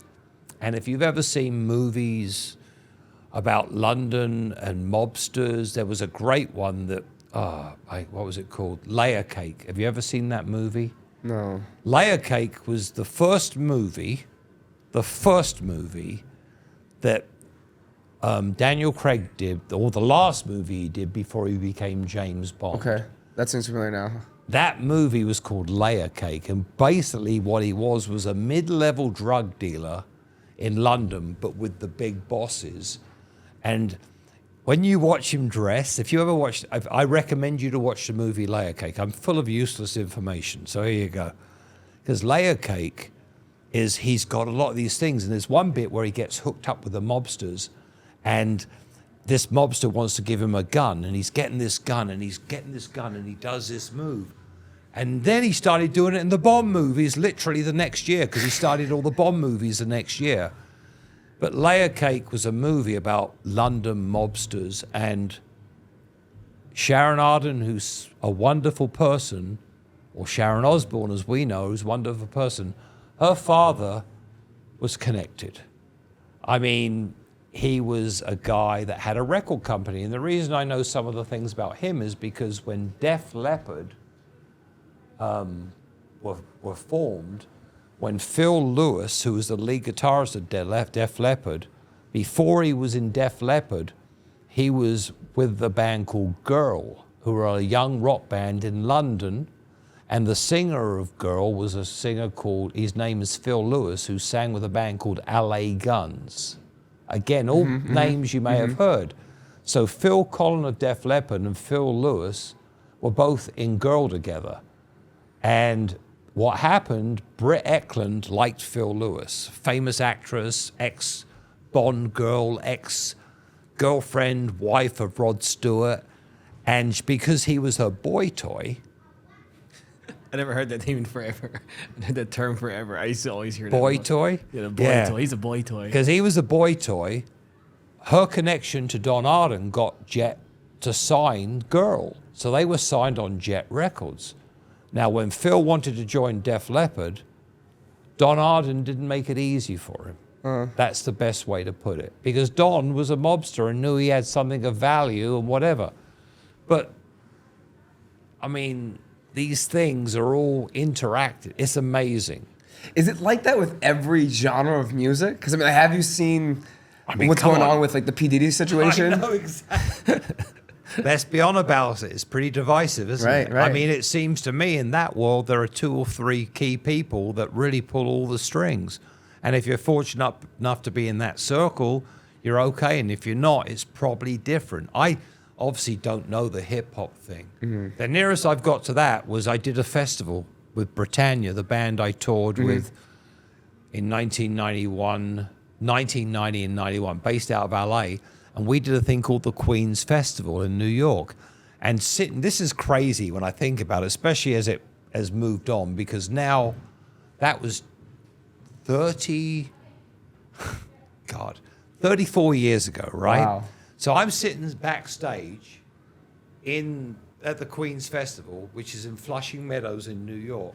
And I'm sitting hanging out with me, and there's a female hip-hop artist that went on to become a well-known actress, even with her own TV show.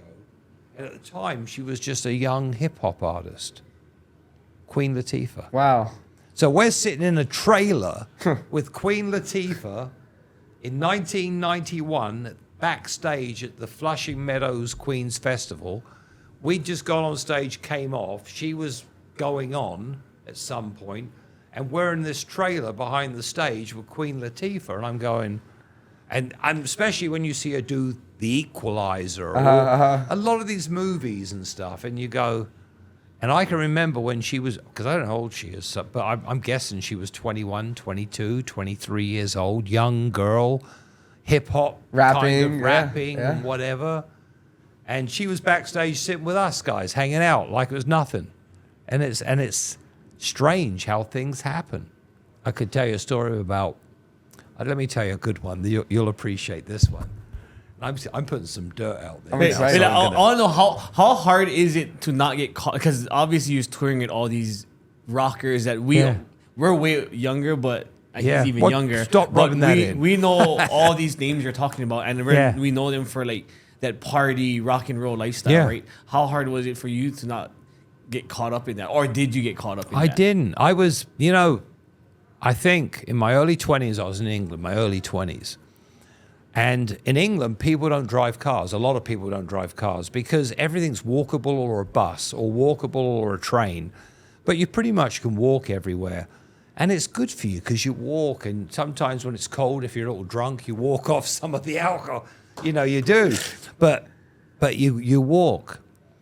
But what happened was I a drinker? Yeah, but I'm a guy that had a pint of beer and maybe 3 gin and oranges. I was really good buzz, but I wasn't like a guy that was shooting drunk or whatever. But when I came to this country, because I was by myself a lot, I had to keep my wits about me. And I know if I'm drunk, it could be like that movie we were talking about earlier, Turismo, where suddenly I find myself in a bath of ice and my kidneys are gone.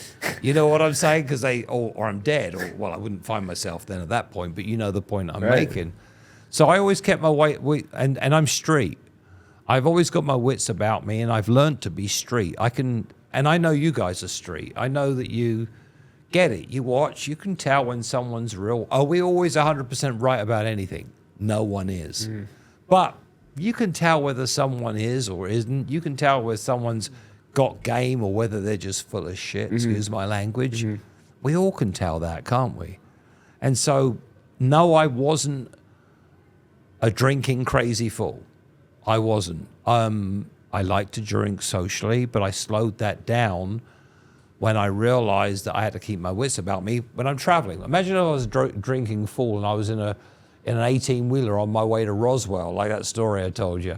And I'm like drunk and I fall asleep. The next thing I know is who knows what I know? Probably not waking back up. Well, I'm just thinking like when you're on tour and all the bands are all together and you're touring, and like obviously Ozzy them partied super hard, Crazy hard. And partied really, really drinking, hard. alcohol, drugs, whatever. Like, Well, I mean, if it's it must have been really accessible, right? think about, partying was hard. I think some party bands drunk a lot. Def Leppard used to drink a lot. Think about the original lineup of Def Leppard. The original lineup was Pete Willis and Steve Clark on guitar, Rick Allen on drums, Rick Savage, and then Joe Elliott. Pete Willis, they kick out of the band to bring Joe in, to bring in Phil, because Pete was a drunk and crazy, couldn't be relied on. Steve Clark, unfortunately, passes away because of substance abuse and dies. Rick Allen loses a arm because he bought a Corvette and racing a car. He wrecked the car and lost his arm. That's right. So you think about it from the original, there's 2.5 of them. I mean, and Rick is drumming great and he's doing great. But really, there's Vivian Campbell joins them. Vivian played with Whitesnake with David Coverdale. Wow. He also, if I'm not mistaken, he may have played with Black Sabbath too. But Vivian was with Whitesnake because the classic Whitesnake lineup that everybody knows, the one when, David Coverdale singing away. And I'm going to tell you another story in a second. So with David Coverdale singing around, and he's got Rudy Zarzo on bass, right? And he's got Adrian Vanderburg on one guitar, Vivian on the other guitar, and Tommy Aldridge playing drums. That's the classic lineup. The guy that really gets credit, the people that recorded the album that they went out and toured with, was Ainsley Dunbar, a drummer that played with Journey, Jethro Tull. Yeah, I remember from Journey. Yeah. Journey and all that. But Ainsley Dunbar, God, I forget his name now, got a mental block again, but a bass player that was a session bass player that I knew, and John Sykes. Does that name ring a bell to you? John Sykes was with a band called Tigers of Pang Tang. I did Reading Festival with him in 1982. But he then joined Thin Lizzy for a while, but then he co-wrote Still of the Night and all those big hits. Wow. But David lost his voice, and so to cover, John sang. And John was good-looking. You got to note these and look these guys up so I'm, good-looking guy, ripped the guitar and sang. But David was like, this guy is talented, maybe too talented, and he's good looking. I mean, it didn't work for him. We'll leave it at that. So he got rid of all those people that recorded the album and put this other band together, and it was what it was. But David was with Tani Katane, who was a drug addict, right? She died. She was married to a baseball player and then died. Are you familiar with Tani Katane? She was in all the MTV videos where she was like laying on the hoods of these Jaguars with all her hair. Before your time. Okay. I thought you were talking about T.I. No, isn't that Tiny? No, that's not that. No, Tani Katane. But she would dent the hood of the Jaguar she laid on it. Well, that's okay. And Tani was pretty, but that's all the rock thing, Yeah. I mean, I can like other genres of music. I used to love Shania Twain. My country bit came through, right? And her husband was Mutt Lange, and Mutt Lange produced AC/DC, Foreigner, Def Leppard, all of them. Country's making a big stamp right now too. They are. Country's getting really There's big. an artist, Jelly Roll. Yeah. I really love Jelly Roll. I saw him open for this, God, I forget the name of the artist, but he's a country artist that won American Idol or something, But Jelly Roll was impressive. I was stunned about how good he was. I went to the Jelly Roll concert, I think like 2 years ago. Over here. Yeah, at Allegiant. Yeah. I went to Allegiant. I was at that concert, and there was I forget what his name is, the country artist, but I was more impressed with Jelly Roll because it seemed real. It seemed organic. It seemed real, But have you seen what he looks like lately? He's lost weight, right? A lot of weight. yeah. I think he might have done the bypass surgery, if I'm not mistaken. But he looks like he's. I like him fat for some reason. I don't know. I don't know. To me, I guess maybe because when he came on the scene, he was bigger, but like he just lost so much weight so quick that I'm like, Well, part of his beauty was the fact of him being big. as big as he was, but so unassuming, right? Uh-huh. You know, and it's like Wolfgang Van Halen, Wolfie Van Halen, and you know he did his own band, didn't he? And it's I forget what they're called now, but very, very good. But he's really heavy, you know. And I think, you know, these days people are more forgiving than they were, because back in the day, the Rockstar almost had to look anemic, Yeah. pretty, whatever you want to call it. But I was going to tell you a little story. You'll appreciate this. My second wife. How many have you had? I've had 3 that I admit to. And I'm with a wonderful lady now, but you know, and that's different. But the second one was a trip. And anyway, I was a rock and roll guy and surviving, and she used to be someone that took their clothes off for money. So we moved to town, and when we moved to town, she was dancing. And At where? initially- at the original Crazy Horse 2, Okay. and also at the Olympic Gardens. But Nice. but at the Crazy Horse 2, she was an entertainer there. Anyway, the place was, as you probably know, run by strong New York connections, and I could name names, but I got a concern. I got to conceal my knowledge a little here, but it doesn't matter. It wasn't anything bad, because they're also all the nicest guys in the world. But anyway, this particular guy that ran it, and he would always have girls in there that would take care of special guests. Uh-huh. Now, it was a Friday night, and what would happen is I just started in the car business, but sometimes when I get off, I pick her up. And I pick her up about 4 o'clock, and I'd go to the pepper mill, ironically, with about 6 or 7 girls.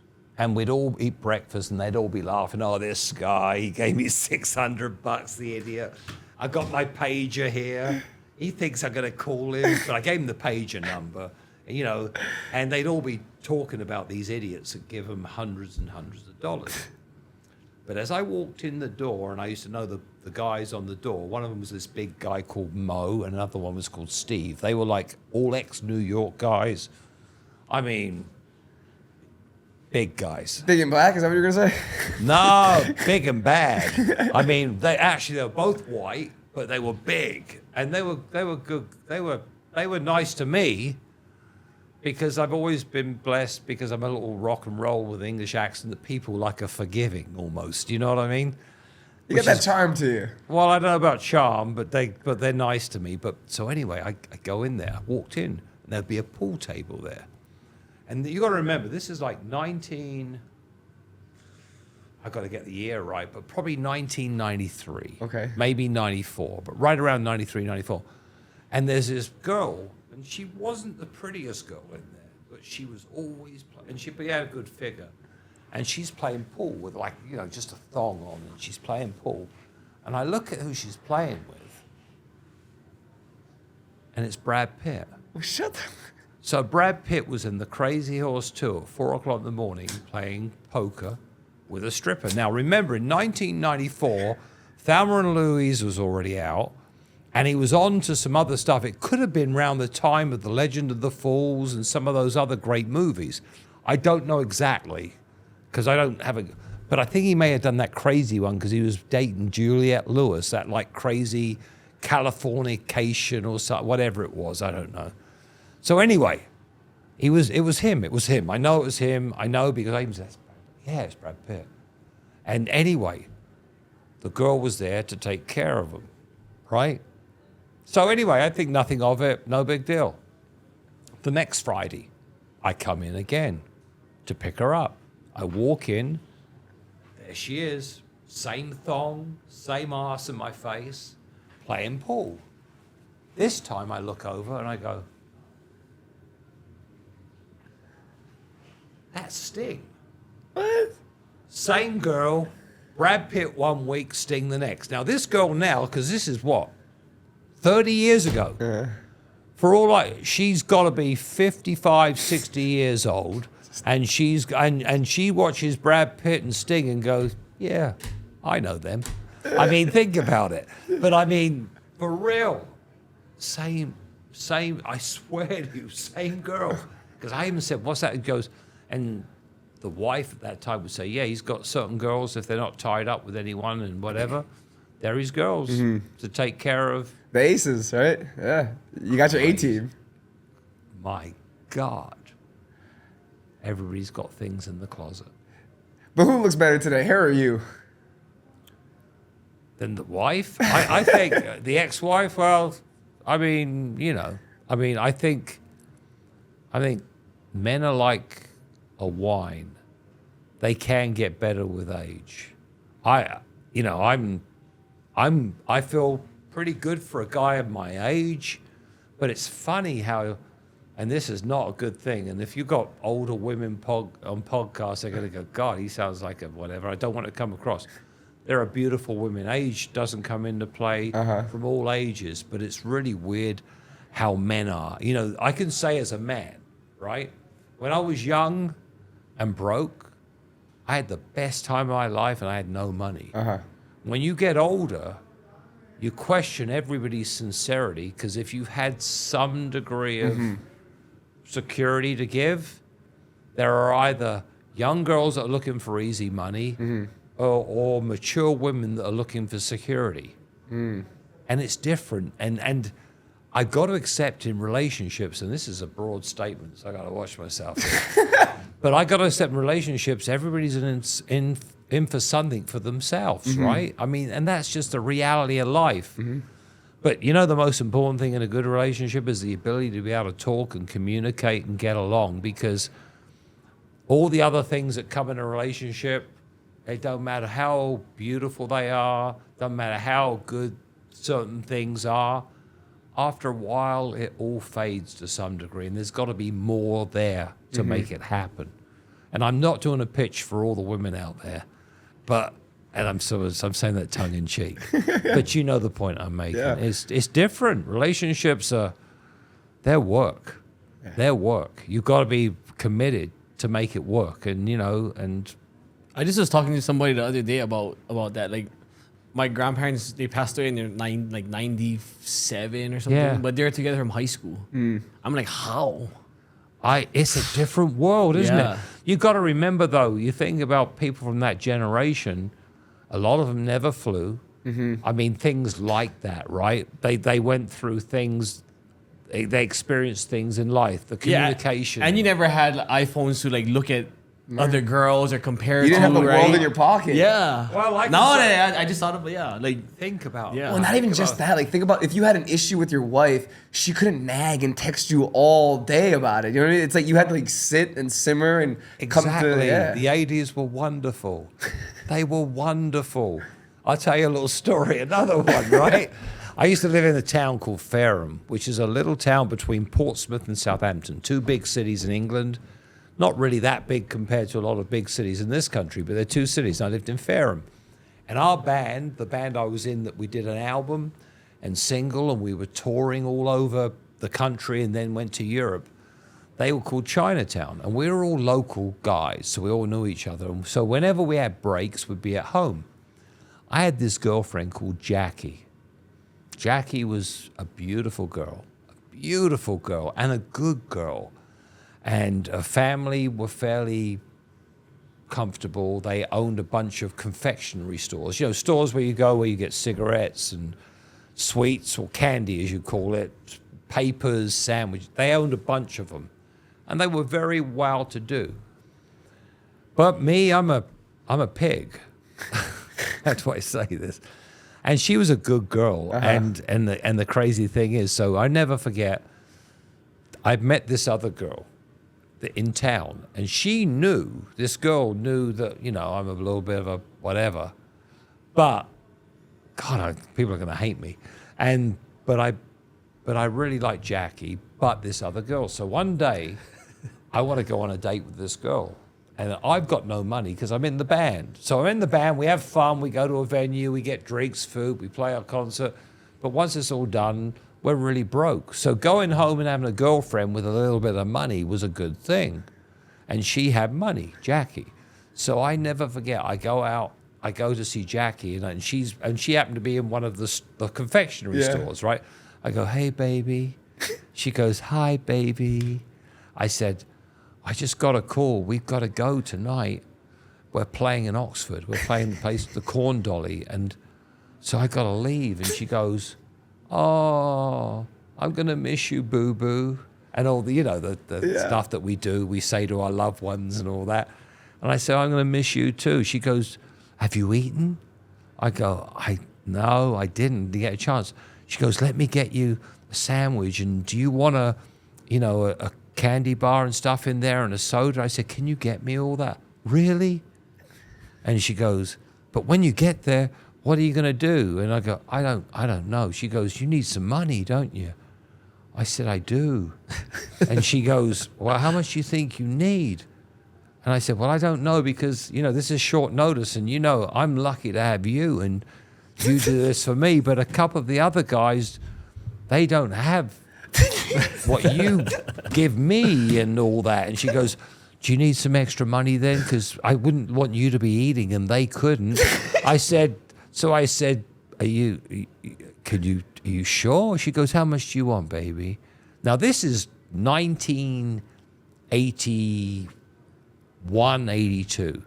I said, I don't know.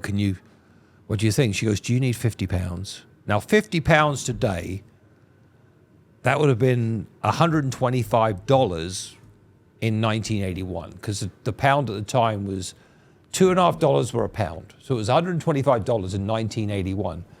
I said, I think that'll probably be good. She goes, baby, all right, I'll give you that. Let me get that. Goes and gives me the money and gives me a little package, with a sandwich and a little candy bar and a soda.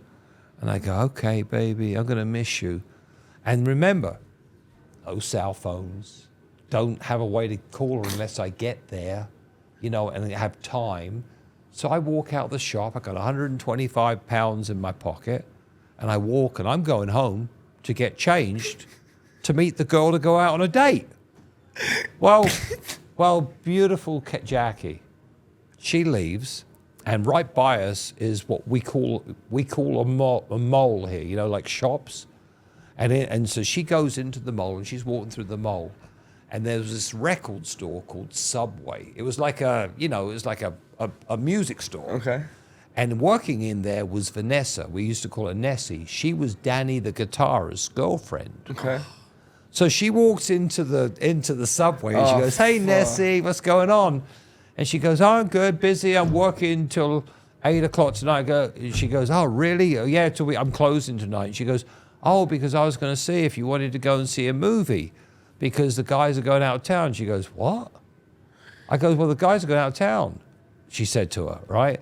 She goes, no, I'm going to the movie at 9:30 with Danny after I get off. Danny and me are going to the movie. I haven't heard that. She goes, no, John just told me they're going out of town.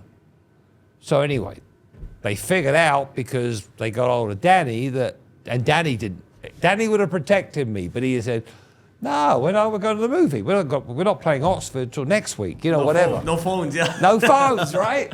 So I go, and this girl was cute. I mean, she was a beautiful girl. And she pulled up in a little Mini. She had a little Mini, and we go to this local bar called the Coach House. Now, what do I know about Jackie? If I'm not home, she's staying home because she's studying, going to college, family are good. She ain't going out by herself. So I'm sitting in this place called the Coach House, and I'm by the fire, sitting across from her. And we're talking, and she's got a glass of wine that I paid for with Jackie's money, and I've got a beer, and we're talking, and the door opens up.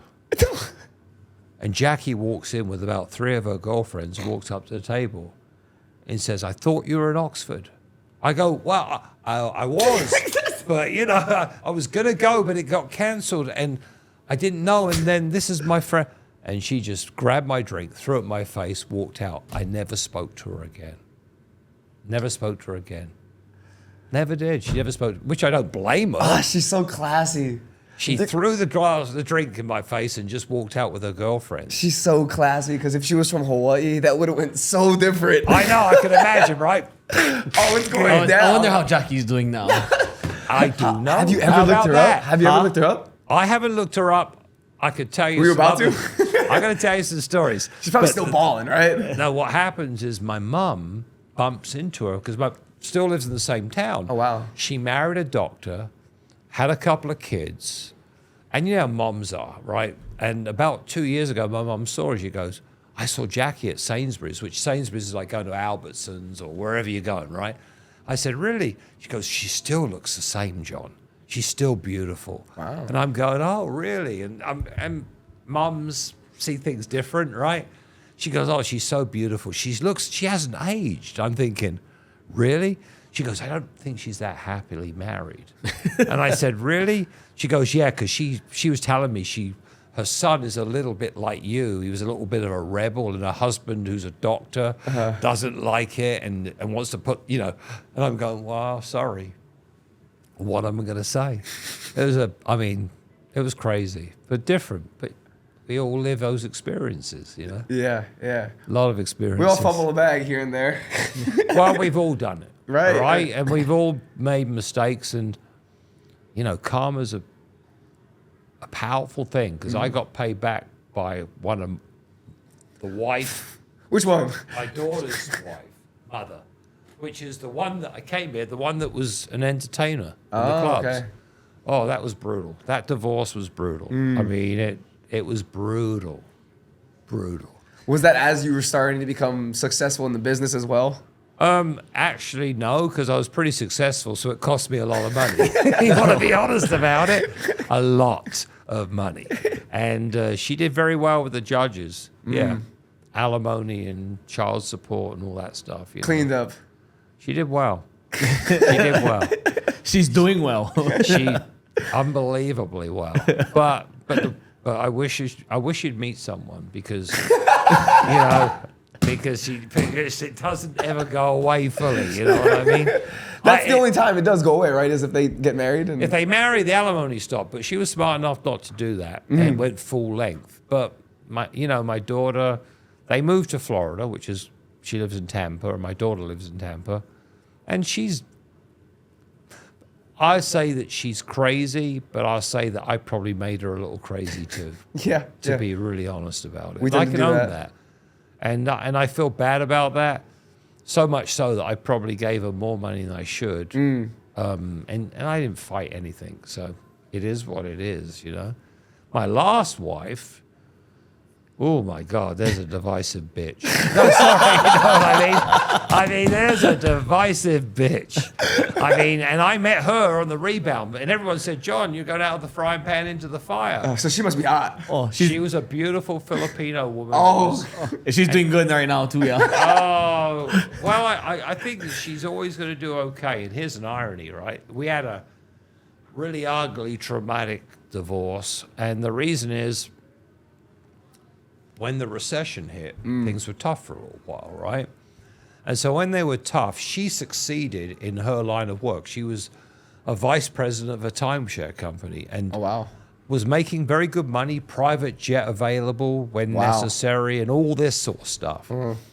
Anyway, I'm going through a tough time, but because I didn't try to not pay the alimony that I was due to pay in child support based on what the agreement was when things were good, it made it short for me. So the deal was she paid for the house and all that, and I paid the utilities. Sometimes the utilities were running late, and it was a little tough. But I didn't deviate from my responsibilities on my daughter. Right. And I had to work a lot, and she would get a lot of opportunity to go on trips to Hawaii and whatever. And she had this guy that was like head of security that was married, that I knew him, and he'd travel with her. And it was like, maybe karma was involved, but it would be like, you know, she'd be sitting at one of the resorts at a dinner, and I can just see him saying, her complaining about, "I'm always working and I do this," and my daughter and my ex-wife. And he was like, I don't know why he would do that. You know, what a crazy. I wouldn't do that to you.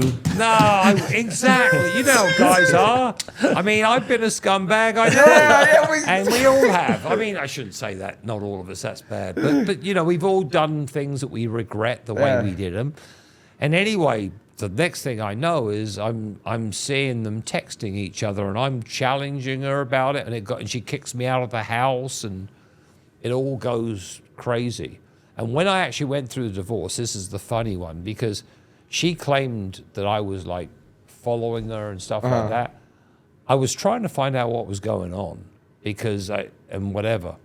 But more importantly than that, when it all got to this certain point, we had to go to divorce for the finalization of the divorce. And I turn up by myself at the, you know, it's going to be easy. She turns up from her business, and she's got four Dream team.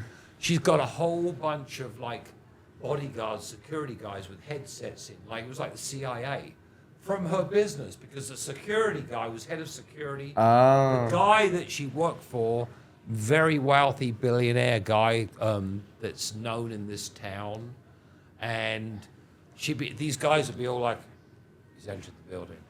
You know, it's like, it was crazy, you know what I mean? Wow. And then she tried to accuse me of being like crazy. And I said to the judge, I said, I'm not crazy. She's my wife. I was trying to figure out what she was doing. And little did I realize she was sleeping with another guy and secretly doing it on the funds of her business because they could fly using the private jets and stuff. And he goes, I can understand why you'd be upset. And it was good. And I didn't have to pay her nothing. She was going to try to go after stuff. Wow. But here's an irony. I haven't seen her. We got divorced in 2012. Wow. It was just after 2012 Olympics, I remember, because I was watching. It was in London. Usain Bolt's killing it. Usain Bolt was killing it. Daniel Craig was doing the parachute jump with the Queen. It was a good one.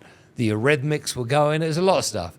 So anyway, about 5 years ago, so at this time, it was still 7 years, 8 years after the divorce. I'm looking at these houses. I'm going through these model houses. And as I'm walking with my girlfriend now, Coco, and I'm walking towards the house, I look in my peripheral vision, I go, I think my ex, Janice, is over there. Now, she don't think I've seen her, and she's with these two guys. And they go, and so suddenly she notices me, and she's hiding. Now, if you know when you go to model homes here, if you go into the model home, you've got to go out through the offices because they want to catch you. Oh, did you like it? You know, whatever. So I'm in the office. So now I'm inside, and the girl that is from the office, because we just bought a house there, go, look at that. And I'm with my girlfriend. I said, outside, see the girl and the two guys, the ones trying to climb the fence? That's my ex-wife. She's trying to avoid seeing me. And we're all laughing about it. So we see her get to the car, drive about 30 yards down the road. Then the two guys get out and come in. So they're coming in. They're sitting about where you are. And I'm in an office right here, glass wall. I walk out and I said, listen, you can tell Janice she doesn't have to hide from me. I know you understand I'm her ex-husband. But it looks really pathetic and stupid when she's doing that, right? So anyway, I just laugh at it, walk out. These two guys go to the car. She now texts me, I didn't see you. I didn't know. And all that. I would have said hello, right? So now, literally, it's weird because it happens like this. About a month or so later, again, I'm going to Home Goods. You know the Home Goods store? I look across the car parking lot. I see her walking again. She puts the trunk of her car up and she's hiding behind the trunk, not to be seen again, with the guy like looking at me. And I'm going, and I go, hey, Janice. Hi. How are you? You don't have to hide. Like that. And I walk in and then she texts me, goes, why would you do that? I didn't see you. I'd have said hello. Last week, I wanted to buy a coat. And sometimes I get deals. And so I was going to Nordstrom's Rack. And I'm in Nordstrom's Rack. And I'm in the line. And right in front of me, literally as close as this microphone is to me, is this girl. And she's a little heavier than she used to be. And whatever. And she turns around. It's Janice. And we're this close. I go, hey, Janice, how are you? And she was like, hi, how are you? I go, hoping all right, the family, you know, that small talk and all that stuff. She goes, oh, yeah, yeah, yeah. And you know she was wanting to get away. And she got away and all that and did her thing. I did my thing. When I went to the registers, I go, hey, John, how are you? You're back again? Like they're talking, how's your beautiful daughter? Whatever. And I left. When I got in the car, I think I saw the boyfriend, but I'm not sure because it looked like him walking towards there. And I'm like, grow up. No I mean, this way. is now 13 years later. You don't have to be uncomfortable. You divorced me. You were messing around. It's over. Get over it. Get over it. But hey, what can you say? It's what we deal with, right? Right. It's life. But it's all good. It's all good. I talk a lot, don't I? I love it. I've noticed it. I apologize. Out of all of your commercials and everything you shot, what's your favorite? I think I have 3 that I think four maybe that stand out, right? The Matrix was a high production one. I don't know if you've ever seen that, but it was crazy. And I was up on wires and down on wires. That was hard work. We did one that was like a takeoff of Pirates of the Caribbean. We went out on Lake Mead with a boat and we were all dressed up like pirates and and all this stuff. We had some crazy ones that we did in the early days. There was 3 of them. There was one, and I had a guy called Evil High Price, and the Evil High Price was like an Asian warlord, and we had this background music of everybody's kung fu fighting, and it was just so goofy, stupid, but it was really good. Then we had another person called No Chance Finance. He was like a big sort of bodybuilder guy with tattoos. It was mean, no chance. And then we had one called Eva Spend a Lot, which was all about addendums. We did a series of those. They were really good. Long time ago. I mean, we're talking 23 years ago. I don't even think, that was crazy. That's part of what got us on the map. The Matrix one was good. The Pirates of the Caribbean one was good. And the recent one that was especially good was we did one based on Game of Thrones where I dressed as a woman and all that. Did you see that one? I didn't see that one. It's pretty good. I'm dressed up as Jon Snow? Yeah, the one Yeah, with yeah. the beard, Right, and I got right. the fur coat, got all the makeup on, and then there's one in that. There's an Ice Lord or something. Have you seen that? Yeah. Where the Ice Lord goes, and I was dressed up in makeup fully for that, where I did this thing and made a whole car turn into ice. It's Game of Thrones was especially good. I'd have to look. I could probably pull it up on YouTube, but that was really, really neat. The pirate one was very enjoyable, and Matrix one was good.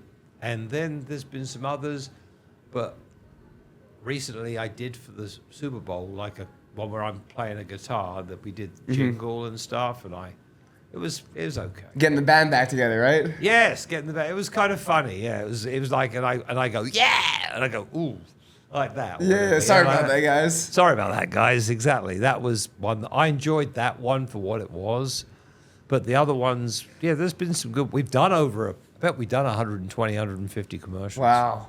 That many. People must have been tripping out when he's on the lake, just like pirates. Yeah, because I can't swim. Are you so- I told you that, right? No. I told you? Oh, I can't swim. I mean, that's another story. I can't swim. I fell out of a boat when I was 14 in England on this channel between Portsmouth and an island called the Isle of Wight. Now, the length of the distance is only about 7 or 8 miles, the water across the thing, but it's where the big battleships and ocean liners came through, so it's deep water. Okay. And it was a rainy, drizzly, cold day. And I was on my way from the mainland to the island to play a soccer game against the schools from the Isle of Wight.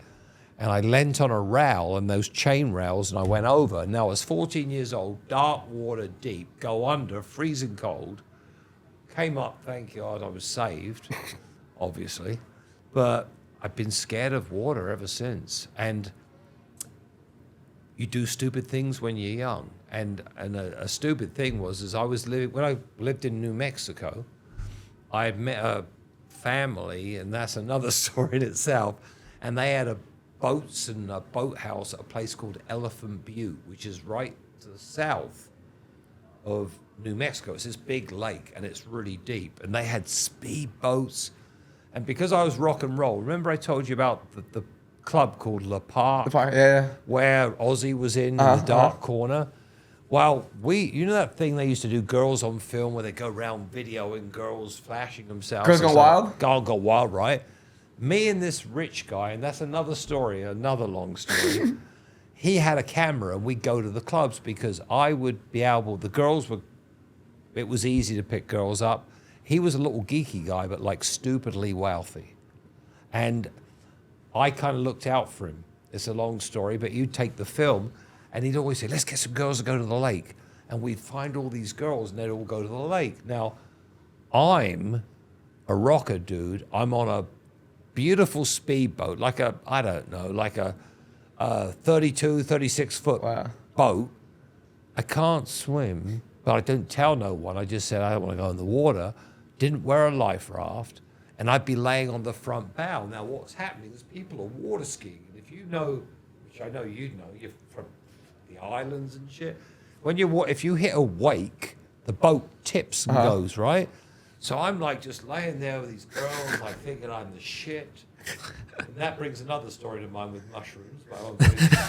But I'm like laying on the boat, and suddenly we hit a wake, and the boat goes down, and I'm sliding. I don't go into the water, but I'm definitely come to a realization, and I get off the boat. When I say I don't get off the boat, I get inside the regular part of the boat rather than being on the bow or whatever he call it, because I can't swim. I admit it. Now it don't matter, it is what it is. But if a plane goes down, we're all going to die. And but I did get concerned about that because I went on a trip with the Findlays recently for a Toyota trip. We went to Kona, and they said, "Oh, we're going to go to Kona." I said, "Really?" They said, "Yeah, we're going to go to Kona. You're going to go with us?" I said, "I'd love to go." He goes, "We're going to take the private jet." And I said, "The private jet?" He goes, "Yeah, it's a 6-seater." I said, "You want to fly to Kona in a 6-seater across the Pacific Ocean?" I said, "I'm going to take Hawaiian Airlines and I'll meet you there. I am not going to go in a 6-seater plane, because I just didn't that's want a small jet. Can you imagine a small jet about as big as from here to that rack on the wall over there? Think about it. You know what I mean? Think about that. I couldn't do it. So I didn't. I guess they're quicker though. Huh? Don't they fly quicker? I think they fly a little quicker, but you know what? I still rather be 4 hours in a big plane with 300 people than I would be in a 6-seater. And I get there by 30 minutes quicker. Last thing before we get out, you were super open about your hair transplant you just recently did. Yes. You did it here Yes, domestically. in town. In Vegas? Yeah, Vita Vital is the company. Look at the card. Here you go, Vita Vital. And they were great. We're all about self-improvement. My identity for a long time was my hair. And what you do as you get older, you tend to adjust your hairstyle subject to what you got to work with, right? So I've always talked about doing it. I don't really have the time to fly to Turkey, and a lot of people do that. So I found a company here that would do it, and I did it yesterday. This is one day after, as I am right now. So if you wonder why the blood's on my head and I look a little bit different up and above, it's because I literally 24 hours ago was just getting out of having a bunch of needles and things going in my head. I think that, improvement is good, and I don't judge anybody for anything. Women do it. Why can't we do it? And hair, obviously I'm with guys with great hair, so it don't matter. I had great hair when I was young, but I'm old. And so I just want to, and you know what the amazing thing is? You'd be amazed who does do it. But they do it subtly. And when you do it subtly and it's not too, if somebody's suddenly bald and suddenly they've got a full head of hair, It's obvious. It wasn't like I was bald, but I needed a little bit of a touch-up. Just like, you can get eye Botox, lifts yeah. or this, that, or whatever it might be. But your concerns really did make sense too. I never thought about that. Like if you go to Turkey and if something goes wrong, Come on. yeah, it's way easier to be in mean- town, right? Locally. Right. And if you fly to Turkey, I don't know if I'm sure you realize, it's 3,000 miles to New York. It's another 3,000 miles to get to the coast of Europe, and Turkey's the other end. So even if you go on 6,000 miles, you still got to go past Spain, Italy, Greece, and everything to get to Turkey. So you're 9,000 miles away from home to get it. You've got to stay there. You got to eat. You got to have a hotel. All the other things. Hey, last night I slept in my own bed. It's better. We're from a small island, so just hearing 9,000 miles almost doesn't even compute. Like, it sounds like a different planet. Which island exactly? I'm from Oahu. I'm You from are- the big island. You're from the big Kona. Yeah, on the other side of the island, though, on Hilo side. Hilo side. Yeah. Yeah, because I was over by on the other side. I got a great friend that lives over there. So I was in Kona recently. Beautiful. Which is Hilo.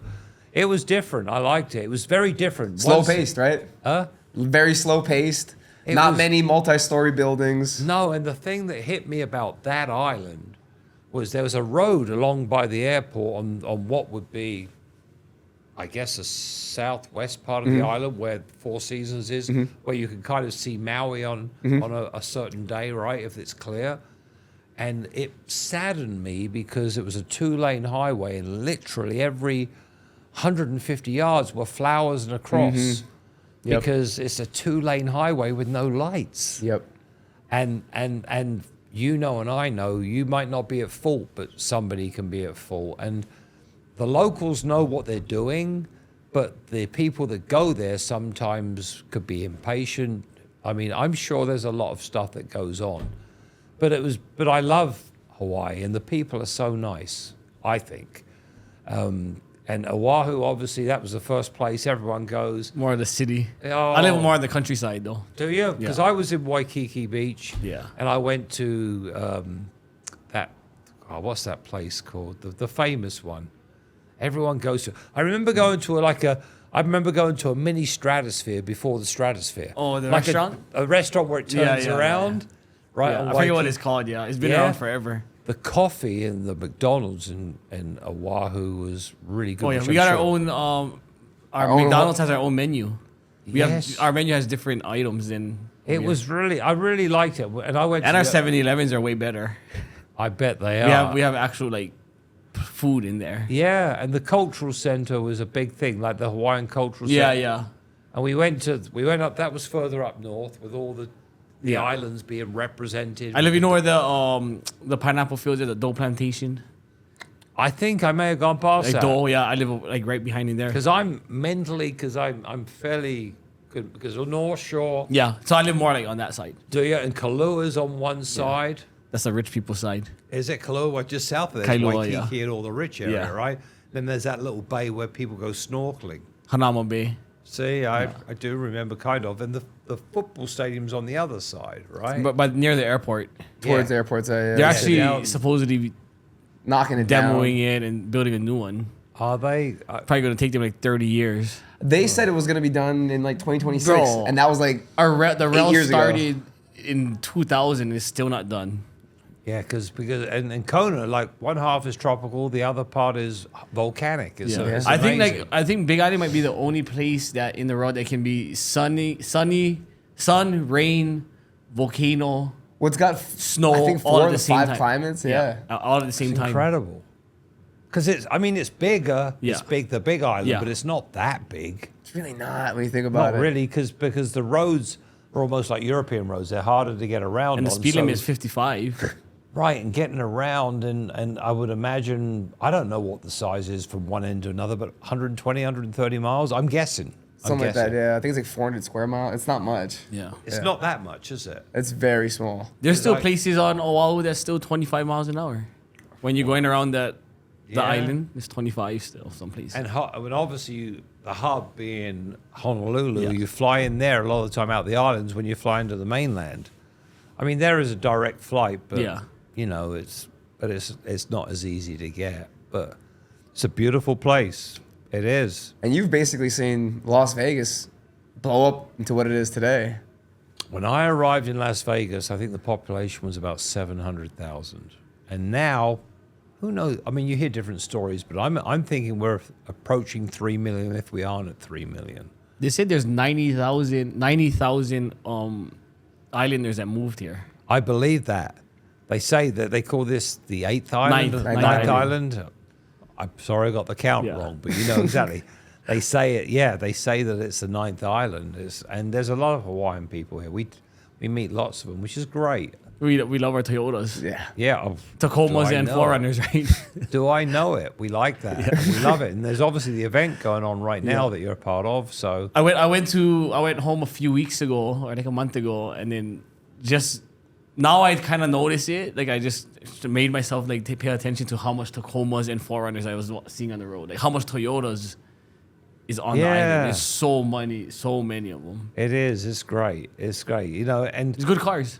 They're the best. They're the literally best. the best cars on the market. Did you ever see the Toyotas in Hawaii, like 1980 Toyotas? I know. Selling for 20,000 still yet? It's incredible. I mean, and the thing about Toyota is you know, everything's, you know, people can have Bentleys or Aston Martins or Ferraris or Lamborghinis, and I get it. And when you've got, quote unquote, that sort of money, it don't matter. But if you're looking for a main core vehicle, that's forever. In the parameters of what's going to happen, that's going to cost you the least money in ownership, but be the most reliable. Toyota, it's not possible to beat. It's the best. I have friends that we go because we always forward like go in the mountains in 4-wheel, but the Toyota is rusted to shit. Wow! But it still runs. Yeah. Like it still runs like top shape. Yeah. Rusted, everything's gone. It's pretty much the motor's running, and you have a chair in there and a steering wheel. And it's still going. It's crazy. Yeah, because obviously the islands are wet. It rains, I think, pretty much every day there, right? Yeah, almost. I noticed that when I was in Oahu, and everywhere I noticed that. And I noticed that a lot. I like shaved ice, too. Oh, yeah. The best. I do. Good you guys shaved call it ice. ice shave. Ice shave, that's what we call it. Our island, we call it shave ice. Their island, they call it ice shave. Is that right? Yeah. Yeah. Small little weird tweaks of Hawaii. I don't know. No, The way they say it is weird. I don't know. Ice shave. Well, there you go. That's okay. But yeah, I love it. And again, the people are really nice and very accommodating and warm. And I've got a great friend of mine, and it's a good story again, but I'm not going to go the full one. I've got to save some. But he's a white guy, Bobby, and he built his own house right, you know, the airport is in Kona, on the area I'm talking where the Four Seasons are and all that. If you go out of the airport onto that road, the main road, obviously if you were to go to there, the mountains are ahead of you. If you take a left, you're going down to that area where there's a lot of timeshares, that shopping area. Waikoloa area, sort of. Yeah, the north-south shops or whatever they call them. If you go the other way, at the first light, which is only a matter of a few hundred yards, you can turn up to go up the mountain. He lives at the top of that mountain. He built a house overlooking the whole ocean. Wow. And every day he goes out and swims with the dolphins in the water there. Wow. Now, I know there's sharks there too, so he's braver than me. He's 76 years old. Wow. He moved to Hawaii to live in the early 80s. Wow. Built that house in the late 80s. I don't know how he got his money, and I hope that nobody's listening, but I do know that suddenly one day he had a lot of money. And we'll leave it at that. But he built the house at that time, and it's gorgeous. Gorgeous house. You know, like how the Hawaiian houses are built with wood, but then they've got, like, sometimes these Chinese-looking roofs. Yeah. Do you know what I mean? That open ceiling, and then it curves out at the end. Yeah. He's got a big house like that with this balcony that's goes around the whole thing. All the way, and you can see the whole ocean. Wow. With this beautiful grass and with these palm trees, you know, the tropical flower. Beautiful. And he's such a good guy. Wow. And he smokes a lot of weed. And he's a great guy. But anyway, I'm not. Most guys that smoke a lot of weed are great guys. Well, really chill. Exactly. It's calm. And in fact, he took us to this restaurant that's right near, on the beach. It's right next to that place we just talked about, where where the North-South Shore. It's just on the edge of that, right on the water. It's like a restaurant, really well known. And it's like on the sand, in the water. I think I see right there. I forget the name. I think I know what you're talking about. Now. It's right there. It's right there. I'll have to look it up. I know. I'd almost call him right now on air and say, "What was it called?" I could do that. He'd pick up. I'm going to do it. Do it. I'm down. Right. I got my phone here. I'm going to call Bobby up and say, "Bobby." It's only, what is it, like 6 back home? Call Bobby Dudley. And he'll call me. He'll say aloha and all that. I love it. I'm going to tell. Then I'll see if he can name it. You've got to pick up, Bobby. Come on, Bobby. Come on, Bobby. Clutch. Hey, John Barr, how are you? I was just thinking about you guys. Were you? You're in Hawaii, loving that beautiful weather. Tell me how nice it is right now, Bobby. Yeah, it's a little windy, but it's really beautiful. It's a perfect. The sun just went down. It's a great temperature. I actually saw a picture of you guys out for your Christmas thing. Did you? Yeah, I saw you and Coco. You guys look great. Oh, wow. Just thought about. I told man, I gotta send Coco a text to tell her how cool John Barr is. Oh, you're so nice to say that, Bobby. But you know what? I just want to warn you right now. You're on a live podcast with these two great young men from Hawaii that have got this huge following nationally and everything, and they're doing it. Right? And we're talking, and we were talking because both of them, one of them's from Oahu and the other one's from Kona, and I was talking about the restaurant that you and Nan took us to right on the beach. What was that place called? I think we went to the Beach Tree. Beach Tree. The Beach Tree. Is that what it was? At the Four Seasons. What's his kid's name? What's your name? Justin Hong. We're from Hilo side though. From the Hilo side, his name's Justin Hong. Justin? Justin, yeah, Justin. They're great guys. And I got Mr. Oahu here too. Say hello, Mr. Oahu. What's up, man? How are you guys? Good. How are you? Yeah. You'd like these guys. They're chill. They're good guys. And they're very popular and got a big following. And we're just talking about life, really. With a little bit of the car business, you know? But it's live. And right now, you're on a podcast, live. Well, aloha to all. All right. So it's called the Still Friend Show. Or the Beach Tree. the Beach Tree. I never at been. Four Seasons. the Beach Tree. And that was the place you took. It's out at the Four Seasons. No, but what's the other one you took us down the road on the sand? Lava Java. Lava Java. Oh, that rings a bell. And I ho malu. Haumalo. Yeah, I And I ho malu out of Waikoloa. Yeah, Waikoloa. Okay, I know what he's talking yeah, about. yeah. We're just talking. I was telling him about how I enjoyed it out there and all that, and so it made me call you. But I just wanted to reach out, say Merry Christmas, Happy Holidays to you and Nan, and let you have a little moment on the podcast here. All right. We got to come visit Bobby soon, do a podcast out there. Yeah, there you go. They might be in touch, my man. I bet you. Tell him to give him my number. Oh, I told him you probably got some good stories. But it's all good. All right. As I will say, you're going to say aloha, and I'm going to say welcome home. Absolutely. Aloha. Aloha, my man. Kalikimaka. All right, See you, man. Bobby. Have a good one. Bye, Bobby.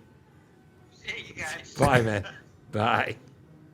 He brought up the toy drive. You guys do some of, I think, the greatest work in Las Thank Vegas you. in the community. Have you spearheaded that, or how did that become about for Findlay Toyota? I think that, a lot of people should get credit. I'm going to take some. Why not? But obviously, currently, Stephanie, who's my head of promotions and advertising and all that, is a big part of it in current times. A lot of the stuff that's crazy, and I'll share this with you. There's a DJ that does the big collection on the big scaffolding. It's on, and his name's Chet Buchanan. Do you know? Does that ring a bell? That name rings a bell, yeah. Right, it rings a bell. And he's on there collecting all these. We started all that. And we actually started that officially before he even did it. We were the initial sponsors, and did that. But we have a lot of things that we come on, in our town, all over, and I'm sure the same in Hawaii and all over the country, there are less fortunate people that are struggling. And so we want to do everything we can to help those people and kids. Christmas, I mean, the principles of Christmas are great, whatever your faith is or beliefs, we understand that. But really, it's so special for the kids. And I know both of you have your kids here and they're young, and seeing them smiling and happy is more important than us getting gifts. We don't worry about us, do we? But we get less as we get older, right? Well, I noticed I started getting less about 15 or even younger than that. You're right. We don't get. I tell people, don't get me nothing. I don't need nothing. I mean, Socks. You buy me socks. Yeah, well, the trouble is then people buy you stuff, and I get it, and I don't ever want to seem ungrateful, but people buy you things that you don't need or you don't really want. I'd rather them give them to somebody that needs them, and that's But in our world, we meet a lot of people less fortunate. I know you have, and I do, and I'm just that way. I'm the guy that tips real well. I'm saying this with great confidence because if I go to a restaurant and the waiter's all, the way he is and full of himself or whatever, or not, as the case may be, but if they're nice, they don't have to be perfect. They can drop the food. They can make a mistake. But if they got a nice, demeanor and they're kind and they seem like they're really sincere, I'm going to tip them great. But also, I will tip the busboy and I will tip whoever it may be up and above, because these people don't get acknowledged, and so it's a big deal to me. And I use restaurants as an example. Valets are like that.